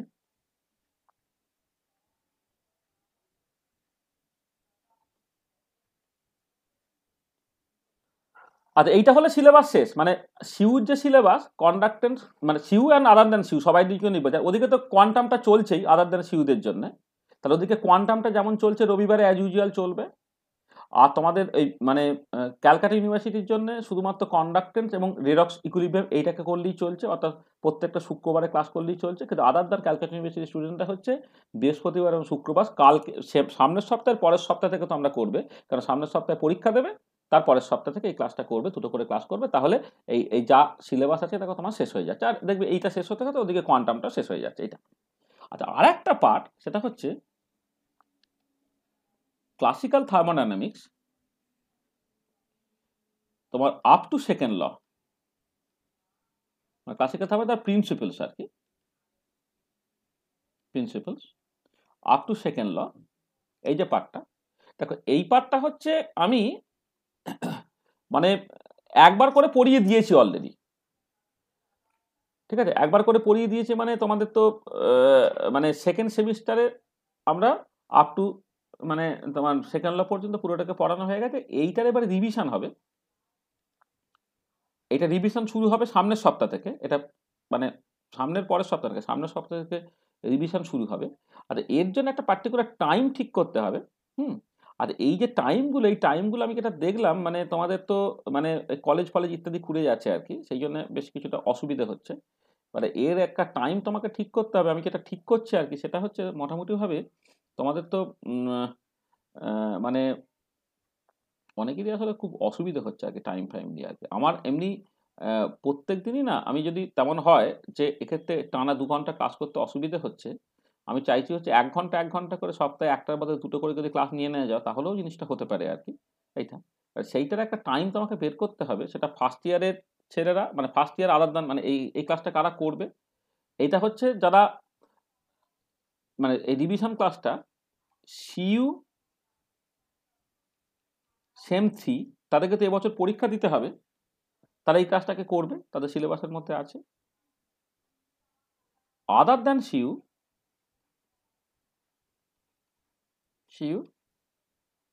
সেম 1 তারা এই কাজটা করবে, এদের হচ্ছে পরীক্ষা দিতে হবে। সিইউ থার্ড সেম আমি একবার করিয়ে দিই, তাদের জন্য রিভিশন হবে। আর other than CU first sem তাদের জন্য প্রথমবার পড়ানো হবে, ঠিক আছে? এই একটা কাজ আছে। আর এবারে তোমার other than CU third sem তারা অলরেডি ফার্স্ট সেমিস্টারে এই পার্টটা অলরেডি পরীক্ষা দিয়ে দিয়েছো, তারা চাইলে করতে পারো, না চাইলে নাও করতে পারো, সেটা তোমাদের চয়েস আর কি, ঠিক আছে? আবার একই রকমভাবে ক্যালকাটার যারা ফার্স্ট সেমিস্টার সিইউ আর কি হ্যাঁ, মানে সিউ ক্যালকাটা ফার্স্ট সেমেস্টার তারা এটা চাইলে করতে পারে, না করে। তাহলে মূলত টার্গেট হচ্ছে ক্যালকাটা ইউনিভার্সিটি সেমিস্টার 3 স্টুডেন্ট, আর একটা হচ্ছে other than Calcutta university semester 1 এর স্টুডেন্ট, দুজনকে কম্বাইন করে একটা করেসপন্ডিং ক্লাস দিতে হবে। আচ্ছা, এবারে আমি মানে এখন তো আছো যারা তারা আদার দ্যান সিউ সেমিস্টার 1ও কিছুজন মানে নেই, কেউ মানে এই ব্যাচে কেউ নেই, মানে এইটা বলছি যে সিউ সেমিস্টার 3 তোমাদের কি কোনো পার্টিকুলার টাইম চয়েস আছে যে এই পার্টিকুলার টাইম দেবেন বা এই পার্টিকুলার টাইম দেবেন না? তাহলে সেই মতো করে আমি ওদের সাথে কথা বলবো আর কি। হুম, তাহলে এইটা পরিষ্কার হয়ে গেছে তো এই জিনিসটা? স্যার হ্যাঁ, বলো। স্যার বলছি আমাদের বিশ্বভারতীতে ফার্স্ট সেমে রেডক্সটা আছে, ওইটার জন্য তাহলে আমি কখন জয়েন হব? এই যে মানে তোমাদের শুধু না, মানে ফার্স্ট সেমে তোমাদের শুধু না, সিউরও রেডক্স আছে। এই যে রেডক্স ইকুইলিব্রিয়াম যে ক্লাসটা হবে, হ্যাঁ, হ্যাঁ। এই ক্লাসটা যখন আমি নেব, আমি তোমার দুজনদেরকে লিঙ্ক দেবো, সেটা আমি তোমাদের সাথে আলাদা করে কথা বলে নিচ্ছি। তোমাকে রেডক্স আচ্ছা স্যার। ইকুইলিব্রিয়ামটা এইটা হচ্ছে একসাথে করতে হবে। হ্যাঁ, হুম। সেটা তোমাদেরও লাগবে, ওদেরও লাগবে, মানে এটা সিউতেও আছে, সিউও ফার্স্ট সেমে আছে আর কি, এটা তো করতে হচ্ছে আর কি। হ্যাঁ, আমি এটা থার্ড সেম যেহেতু মূলত আছে আজকে আর কি, থার্ড সেমের জন্য মূলত আমি কথাগুলো বলে নিচ্ছি আর কি। এবারে আবার থার্মোডাইনামিক শুরু থেকে তোমাদের বিশ্বভারতী যেমন থার্মোকেমিস্ট্রি পর্যন্ত আছে, তাই তো? সেটাকে আমাকে করতে হবে না? সেইটা বোঝায় যে আদার দ্যান সিউ সেমিস্টার 1 আর সিউ সেমিস্টার 3, সেমিস্টার 3তে সিউ সেমিস্টার 3তে কিন্তু আমি আপ টু সেকেন্ড ল পর্যন্ত একবার করে ফেলেছি, সেটা মনে আছে না মনে নেই? বলো ছেলেরা, করে ক্যালকাটা থার্ড সেমিস্টার কেউ আছিস তো? হ্যাঁ স্যার। মানে এটা করেছিলাম জানিস তো? হ্যাঁ হ্যাঁ। সেটাই তো, মানে এটা কিন্তু মানে এটা প্রথমবার পড়ানো হচ্ছে সেরকম না, এটা কিন্তু একটা রিভিশন হবে। কিন্তু এবারে কেউ আছে যারা হয়তো খুব পরে জয়েন করেছে, মানে আগের সেমিস্টারে পড়েই নি আর কি আমার কাছে, এখন জয়েন করেছে, তাদের লাগবে। আর যেহেতু এবছরে এটা পরীক্ষা দিতে হবে, সেখানে রিভিশনটাকে অবশ্যই করে নিতে হবে। মানে আমি যেমন করে এই আগেরগুলো তো খুব যত্ন করে পড়ালাম আমার মনে হচ্ছে, এই তিনটে কিন্তু আমি যত্ন করে পড়াইনি। এই যে system of variable composition, chemical equilibrium এবং আয়নিক ইকুইলিব্রিয়াম হুড় করে দিয়েছি এরকম নয় কিন্তু। কি মনে হচ্ছে? এই তিনটে কিন্তু কি ভালো করে পড়িয়েছি না খারাপ করে পড়ালাম? ভালো করে পড়িয়েছেন স্যার। খুব যত্ন করে। তো এই তো 14টা ক্লাস হলো আজকে বললে, তাই তো? না 15টা ক্লাস? হ্যাঁ, তাহলে 15টা ক্লাস দেখবে, একদম সুন্দর লেকচার ভিডিও আছে, সুন্দর করে তুমি ওই ভিডিওগুলো শুনবে। প্লাস হচ্ছে বইয়ে তোমার একদম 14, 15, 16 এই তিনটে চ্যাপ্টার তোমার বলে দিলাম, সেখান থেকে ওয়ার্কআউট প্রবলেম প্রথমে করবে, তারপরে হচ্ছে যে প্রবলেমগুলো করতে দেওয়া আছে সেগুলোকে করবে। তাহলে তুমি মানে যা নলেজ হবে তাতে তোমার কোনোদিন কোনো পরীক্ষায় তোমার অসুবিধা হবে না। কারণ এই পার্টটা আমি পুরো কভার করে ফেলেছি, একটা পার্ট। আচ্ছা, এই পার্টটা আমরা এবারে স্টার্ট করব। নেক্সট সপ্তাহে পরীক্ষা দিয়ে ব্যাপারটাকে গুটিয়ে ফেলে এবারে এই দুটো ইলেকট্রোকেমিস্ট্রি পার্টটা আমরা যা শুরু করছি। আর আদার দ্যান সিউ যাদের কিন্তু ট্রান্সপোর্ট ফেনোমেননটা আছে, তারা 3-4টে ক্লাস ফার্স্ট সেমিস্টারের সাথে করে নেবে, যেখানে ভিসকোসিটি এবং ডিফিউশনটা পড়ানো হবে। 3টে থেকে 4টে ক্লাস লাগে এটা। আর এদিকে কন্ডাক্ট টেস্ট হবে, সেখানে 3টে থেকে 4টে ক্লাস লাগে, আর রিডক্সটা হচ্ছে 3টে থেকে 4টে ক্লাস লাগে আর কি। এটা সপ্তাহে মোটামুটি গড়ে 2 দিন করে ক্লাস করলে এক্সপেক্টেড যে মাস দেড়েকের মধ্যে খুব প্রপারলি জিনিসটা শেষ হয়ে যাবে। পরীক্ষার এখনো তো জানুয়ারি মাসে পরীক্ষা হবে বলে তো আমার মনে হচ্ছে না, হয়তো ফেব্রুয়ারি পরীক্ষা চলে যাবে। হ্যাঁ, তোমাদের এই তো জাস্ট কলেজ শুরু হলো। হ্যাঁ, সেটা করে নেব। জানুয়ারিতেই হবে। জানুয়ারিতে হবে বলেছে, জানুয়ারিতে হবে। হ্যাঁ স্যার, তাই নোটিশ দিয়েছে। আচ্ছা, তাহলে হলে হবে, আমরা সব করে ওই দেব। 14th অনওয়ার্ড ওই সময়টা হবে। 14 অনওয়ার্ড, ঠিক আছে। তাহলে মোটামুটি কিছু দরকার হলে এক্সট্রা ক্লাস, যদি দরকার পড়ে এক্সট্রা ক্লাস আমরা দেবো, দিয়ে জিনিসটা প্রপারলি শেষ করব। হ্যাঁ, অসুবিধা কিছু নেই এই করে। আর এখানে দেখো, ফার্স্ট সেমিস্টার তো এই কলেজ শুরু হলো, ফার্স্ট সেমিস্টার নিশ্চয়ই অনেক পরে পরীক্ষা হবে নাকি? ফার্স্ট সেমিস্টার কিছু বলেছে নোটিশে? জানি না স্যার। না স্যার, আমাদের তো নোটিশ আসেনি এখন। তোমাদের তো হিসেব মতো 26শে নভেম্বর পর্যন্ত ভর্তি হলো। হ্যাঁ স্যার। এটা সেখানে আমার তো মনে হয় না যে আবার স্যার এখানে একটা কলেজ বন্ধ করে দিচ্ছে, মানে আমার একটা ফ্রেন্ড যে কলেজে পড়ে, তাদের কলেজ 1 সপ্তাহ বন্ধ করে দিয়েছে কোভিড এর জন্য, মানে একজনের পজিটিভ এসছে। অনেকেরই হচ্ছে, ওই অনেক কলেজই ওরকম হবে, অনেক কলেজই এরকম হবে। হ্যাঁ, মানে এমনিতে তো কোভিড তো চলে যায়নি, মানে হয়তো কলেজে আসার জন্য বা না আসার জন্য যদি হয়েছে খবর পায় দেখবে বন্ধ করে দিল। এই জিনিসগুলো পুরো চলবে, মানে পুরো ম্যাসাকার হবে ফার্স্ট সেমিস্টারটা। হ্যাঁ, মানে যারা ওই অফলাইন টফলাইন বলছে না, নাচানাচি করছে, হ্যাঁ, মানে ওরকম হবে। এবারে তোমার টিউশনের ব্যাচে যদি ওটা হতো, তাহলে একই সিচুয়েশন তো। এবারে ধরো কেউ যদি এইগুলিকে অগ্রাহ্য করে, মানে তার কোনো একটা নিজস্ব স্বার্থ বা ইত্যাদির জন্য কেউ যদি মনে করে যে আরে কোভিড হয়েছে যার হয়েছে তার হয়েছে, বাকি ছেলেদের দায়িত্ব আমার কিছু নেই আর কি, তাদের কথা আলাদা। হ্যাঁ, কলেজ এখন লোকেরা টিউশন ডিপেন্ডেন্ট হয়ে গেছে। এবারে কলেজ যদি বন্ধ হয় খুব একটা অসুবিধা না, কিন্তু টিউশন যদি 15 দিন বন্ধ হয়ে যায় না, হ্যাঁ, আমরা 15 দিনে বেশি করে 8টা ক্লাস নিয়ে নিই ফার্স্ট সেমিস্টারে ছেলেদের, যদি তুমি হিসেব করো আর কি, তাহলে 8টা ক্লাস বন্ধ হয়ে গেলে আমি সিলেবাস শেষ করতে পারবো? এই সপ্তাহে 2 দিন করে পড়িয়েও দেখতে পাচ্ছ তো যে সিলেবাসের মানে শেষ প্রপারলি শেষ করা একটা ক্রাইসিস তৈরি হচ্ছে আর কি। এটা যাকে মানে যেটা আমি বলছিলাম সেটা একটুখানি বলে শেষ করি। সেটা হচ্ছে যে মানে সেমিস্টার 3 যারা আছো তোমরা আর কি, তাদের যে আমি থার্মোডাইনামিক্সের একটা এক্সট্রা ক্লাস দেবো রিভিশনের জন্য, তোমাদের হয়তো সবাইকে ক্লাসটা করতেও হবে না, আমি বারবার বলছি, মানে সিউ সেমিস্টার 3 তাদের রিভিশন হবে। আর যারা হচ্ছে থার্ড সেমিস্টারেই প্রথম পড়তে ঢুকেছে তারা হয়তো জিনিসটা আমার কাছে পড়েনি, তাদের আরেকটা তুমি পড়তে পারো আর কি। মানে আমি এনকারেজ করবো সবাই ক্লাসটাকে করে নাও, তোমাকে তো পরীক্ষা দিতে হবে, নিজে বাড়িতে পড়তে তুমি বাড়িতে 2 ঘন্টা যতখানি পড়তে পারতে, আমি কিন্তু ততখানি 2 ঘন্টায় ততখানি রিভিশন তোমাকে করে দিতে পারবো। আর আমার মুখ থেকে শুনলে দেখবে তোমার অনেকটা সহজ মনে হবে দেন বই পড়ে বা পুরোনো ভিডিও দেখে ব্যাপারটাকে ম্যানেজ করে। আগেরবারে পৌর্ণমী খুবই যত্ন করে এটা পড়িয়েছে, আমি তো ফার্স্ট ল পর্যন্ত আমি পড়িয়ে দিয়েছিলাম, তারপরে সেকেন্ড ল পার্টটা পৌর্ণমী খুবই যত্ন করে পড়িয়েছে, আমি দেখেছি এ করে। সেইটা বইপত্র মানে বইয়ে যেহেতু প্রপারলি জিনিসগুলো পরপর করে আছে, সেখানে আমি মনে হয় না যে সিউ সেমিস্টার 3 আদৌ কোনো প্রয়োজন আছে বা আদৌ দরকার আছে। হ্যাঁ, আমি ওই আদার দেন সিউ ফার্স্ট সেমিস্টার তাদের জন্য এমনিই পড়াবো, তোমরা সেই ক্লাসটা অ্যাটেন্ড করতে পারো আর কি। এবারে আমি বলছি যে তোমাদের কোনো চয়েস আছে কিনা যে এই পার্টিকুলার টাইমটা দিন বা ইত্যাদি ইত্যাদি আর কি। তাহলে ওদের ওদের আমি একটা দুটো টাইম দিয়েছিলাম, কিন্তু সেই টাইমগুলো ওদের হচ্ছে না, তাহলে এখন একটু ফোর্সফুলি আমাকে সেই টাইমগুলো দিতে হবে। হ্যাঁ, সেগুলো আমরা করবো। দরকার হলে সপ্তাহে 1 দিন 2 দিন 1 ঘন্টা করে, মানে সপ্তাহে 1 দিন 2 ঘন্টা করে না পড়িয়ে প্রত্যেক সপ্তাহে 2 দিন 3 দিন করে 1 ঘন্টা করে ক্লাস নিয়ে নেবো, সেভাবেও করতে পারি জিনিসটাকে। এটা কিছু চয়েস টয়েস আছে তোদের?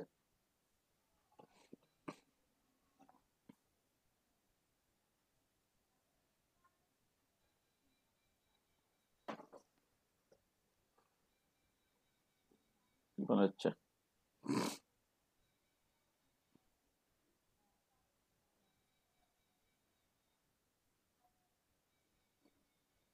দেখে কেউ কিছু বলছে না দেখছি। ঠিক আছে, তাহলে আমি ওই ওদের সাথে মানে ফার্স্ট সেমিস্টারের সাথে কথা বলে যে টাইমটা দেবো তোরা সেই টাইমটা অ্যাডজাস্ট করে দিবি বা সেই মতো করে ভিডিও টিডিওগুলো দেখে নিবি। হ্যাঁ, তাহলে হয়ে যাবে। মানে কেউ কি আছিস যে যে up to classical thermodynamics principles মানে আপ টু সেকেন্ড ল আর কি, সেইটা মানে থার্ড সেমিস্টারে ছেলেদেরকে বলছিস যারা করিস নি, তো আছিস তোদের মধ্যে? হ্যাঁ বল। আমি করিনি। ও তুই এই সেমিস্টারে ফার্স্ট জয়েন করে গেছিস তাই তো? না স্যার। ও আর তুই কি মানে স্যার আমিও করিনি। আচ্ছা, তোরা কি অন্য কোথাও করেছিস সেটা, মানে কলেজে বা মানে অন্যান্য মাস্টারমশাইয়ের কাছে আগে যখন পড়তিস সেখানে করেছিস? না স্যার, কলেজে এখনো শেষ হয়নি, চালু হয়েছে। কলেজের আর এইমাত্র অন্য শুরু হয়েছে? হ্যাঁ। তাহলে জানুয়ারি মাসে পরীক্ষা দিবি কি করে রে? এটা তো মানে থার্মোডাইনামিক্স তো এটা শুরুর দিক, তাহলে এইটা না করলে তো পরে এই সবগুলো করতেই পারবি না। এই যে আমি যে জিনিসগুলো পড়িয়ে ফেললাম, ধর এই যে system of variable composition, chemical equilibrium, ionic equilibrium, এই প্রিন্সিপালসটা জানলে তবেই তো ওগুলো করতে পারা যায়, তাহলে সেগুলো তো আরো অসুবিধা হয়ে যাবে রে। হ্যাঁ স্যার। যাকে মানে আমি তো একবার করাবো, সেখানে জিনিসগুলো একবার করে নিবি যতটা সম্ভব হয়ে যাবে এখন। ঠিক আছে, আমি তাহলে ওদের সাথে কথা বলে নেবো এখন। হ্যাঁ, মানে ফার্স্ট সেমিস্টারের সাথে কথা বলে হ্যাঁ ওদের আমি এই সপ্তাহ থেকেই শুরু করব, কিন্তু ক্লাসটা দরকার হলে বলছি না টানা যদি ওদের অসুবিধা হয় করতে 2 ঘন্টা সময় যদি না বের করতে পারে, হয়তো 8:30 থেকে 9:30 আমি পরপর 2 দিন 3 দিন সপ্তাহে পড়িয়ে দিলাম, সেই মতো করে করে দেবো আর কি। সকালগুলো তো রোজই মোটামুটি এখন পড়ানো থাকছে, আর রাতের দিকগুলো মোরাললেস এনগেজ। তারপরে ওই ঝাড়গ্রাম কলেজ খুলে যাওয়ার জন্য সন্ধ্যার দিকে এমনি অনেক ক্লাস অফ টপ হয়ে যাচ্ছে আর কি। সকালের দিকগুলো চেষ্টা করি অফ না করার, কিন্তু রাতের দিকে বেশ কিছু কিছু ক্লাস টাস অফ টপ হয়ে যাচ্ছে, পার্টিকুলারলি বুধবার ইনঅর্গানিকের ক্লাসটা তো মাঝে মাঝে অফ হয়ে যাচ্ছে। স্যার। হ্যাঁ বলো। স্যার আপনি নেক্সট উইক একটা এক্সামের কথা বললেন, ওটা কোন সেমের জন্য? এটা হচ্ছে থার্ড সেমের জন্য, এই যে লিখেছে না সেমিস্টার 3 ফিজিক্যাল কেমিস্ট্রি যারা, তাদের জন্য মক টেস্ট হবে। সেমিস্টার 1-এর যারা ইনঅর্গানিকের জন্য এই ক্লাসটা করলে আর কি, তাদের না তাদের আলাদা করে পরীক্ষা নেওয়া হবে। তাদের তো সিস্টেম অফ ভেরিয়েবল কম্পোজিশনটা লাগছে না বা কেমিক্যাল ইকুইলিব্রিয়াম লাগছে না, তাদের তো শুধুমাত্র আয়নিক ইকুইলিব্রিয়ামটা, তাই না? হ্যাঁ স্যার। হ্যাঁ, তোমাদের আমি বলে দেবো আর কি, যে আমি গ্রুপে লিখে দেবো আর কি, শুধু আয়নিক ইকুইলিব্রিয়াম একটা পরীক্ষা নেব, সেটা কবে নেব সেটা বলে দেবো। ঠিক আছে, আর তোমাদের তো অ্যাটমিক স্ট্রাকচারটা ওখানে পড়া চলছে। হুম। হ্যাঁ স্যার। স্যার তাহলে নেক্সট ফ্রাইডে থেকে কি আমরা ক্লাসটা করব না করব না? নেক্সট ফ্রাইডে বলতে নেক্সট ফ্রাইডে তো পরীক্ষা হচ্ছে। হ্যাঁ, এটা মানে তারপরে আমরা তো ফ্রাইডে করব না। না না তোমাদের তোমাদের যেদিন আমি রেডক্স ইকুইলিব্রিয়াম এই তো অ্যারাউন্ড 4টের মতো ক্লাস লাগবে, ধরো 4টে থেকে 5টা ক্লাস লাগবে। হ্যাঁ, এইটা তোমাদের এই ক্লাসটা করার দরকার নেই, এই কন্ডাক্টরস ক্লাসটা করার দরকার নেই। আর রেডক্স ইকুইলিব্রিয়াম যে পার্টটা পড়াবো আর কি আমি ফার্স্ট সেমিস্টার ক্যালকাটার ফার্স্ট সেমিস্টারের জন্য, সেইটার আমি টাইম দিয়ে দেবো, বলে দেবো। ঠিক আছে, মানে যদি আর স্যার পরীক্ষাটা ফার্স্টের ওই হ্যাঁ বলো। ফার্স্টে সকাল 6:30টার ক্লাসটাও তো আমাদের এখন দরকার নেই। না থার্সডে না, এটা ক্যালকাটা বলছো তো? না না, আমরা বিশ্বভারতী নবনীতা বলছি। হ্যাঁ হ্যাঁ, বিশ্বভারতী তো হ্যাঁ আছে তো। তোদের ভিসকোসিটি মানে তো লিকুইস্টের তোদের তো এই সেমিস্টারে আছে নাকি? না না, তোদের গেসিয়াসটের আর থার্মোডাইনামিক্স আছে না? অ্যাসিওস্টেট আর থার্মোডাইনামিক্স। না, তুই করে নিবি কারণ তুই তো সিউর সমস্ত ফিজিক্যাল ক্লাস করছিস, মানে কেমিক্যাল কাইনেটিক্সের ক্লাসটা করিস তো থার্সডে। হ্যাঁ হ্যাঁ হ্যাঁ, তাহলে তাহলে হ্যাঁ তুই ফার্স্ট সেমিস্টারে যা যা ক্লাস চলে সব করে নিবি। আচ্ছা মানে আমি ফার্স্ট সেমিস্টারে কি পড়িয়ে দিচ্ছি, রবিবারে গেসিয়াসটেট পড়িয়ে দিচ্ছি, বৃহস্পতিবারে হ্যাঁ, স্যার। কেমিক্যাল কাইনেটিক্স পড়ানো শেষ হয়ে গেল প্রায়। হুম। আর এবার এই বৃহস্পতিবারই আমি হচ্ছে ভিসকোসিটি পার্টটা পড়িয়ে রাখবো। ঠিক আছে, তাহলে সিউর যে নর্মাল ক্লাস যেগুলো করছিস, নর্মাল ক্লাসের মধ্যে এই জিনিসগুলো তোর হয়ে যাবে। কারণ এরপরে হঠাৎ করেই পরের সেমিস্টারে হয়তো ভিসকোসিটি সারফেস টেনশন থাকবে, তখন আবার নতুন করে পড়ানোর সময় হবে না। মানে তোকে যেটা খেয়াল রাখতে হবে যে তুই এক্সট্রা কিছু পড়ে রেখে দিবি, তোর এই সেমিস্টারে যেগুলো আছে সেইগুলো সব হয়ে যাচ্ছে কিনা। গেসিয়াসটেটটা হয়ে যাচ্ছে, আর আমি যখন এই যে থার্মোডাইনামিক্সের ক্লাসটা দেবো, থার্মোডাইনামিক্সটা তোর হয়ে যাবে। ঠিক আছে, তাহলে ব্যাপারটা মিটে যাবে। হ্যাঁ হ্যাঁ স্যার। মানে সিউর সাথে যে ক্লাসটা, সেই ক্লাসগুলো তুই সবই করবি, সেগুলো একটা অফ দিবি না। ঠিক আছে। ঠিক আছে, আচ্ছা স্যার হ্যাঁ বলো। স্যার বলছি যে নাস্ট ডিস্ট্রিবিউশন ল ওইটা মানে কোন চ্যাপ্টারের মধ্যে পড়ছে ও ওটা আমাদের নাস আছে? ডিস্ট্রিবিউশন একটা হ্যাঁ আছে, সেটা হচ্ছে কেমিক্যাল ইকুইলিব্রিয়াম। আর ওটা অ্যাকচুয়ালি ফেজ ইকুইলিব্রিয়ামের মধ্যে পড়ে। হ্যাঁ, ওই পার্টটা আমাদের পড়েই দিতে হবে। ওটা হচ্ছে সিলেবাসের মধ্যে এখন এই কেমিক্যাল ইকুইলিব্রিয়াম পার্টের মধ্যে ঢোকানো আছে আর কি। সেই পার্টটাকে আমরা নেক্সট ক্লাসে এক কাজ করব, দেখি মানে এটা হয়তো যদি পরীক্ষাটা অন্য একটা ডেটা ম্যানেজ করি আর কি, এই পরীক্ষাটাকে। হ্যাঁ, তাহলে নাস ডিস্ট্রিবিউশন লটাকে হচ্ছে আমি নেক্সট ফ্রাইডে করিয়ে দেবো। এটা মনে করিয়ে দিস তো একটুখানি আমাকে, সামনের বুধবার নাগাদ না একবার মনে করিয়ে দিস। হ্যাঁ আচ্ছা স্যার। ওটা অ্যাকচুয়ালি ন্যাচারালি দেখবি, ন্যাচারালি ওটা কিন্তু কেমিক্যাল ইকুইলিব্রিয়ামের মধ্যে থাকার কথা নয়।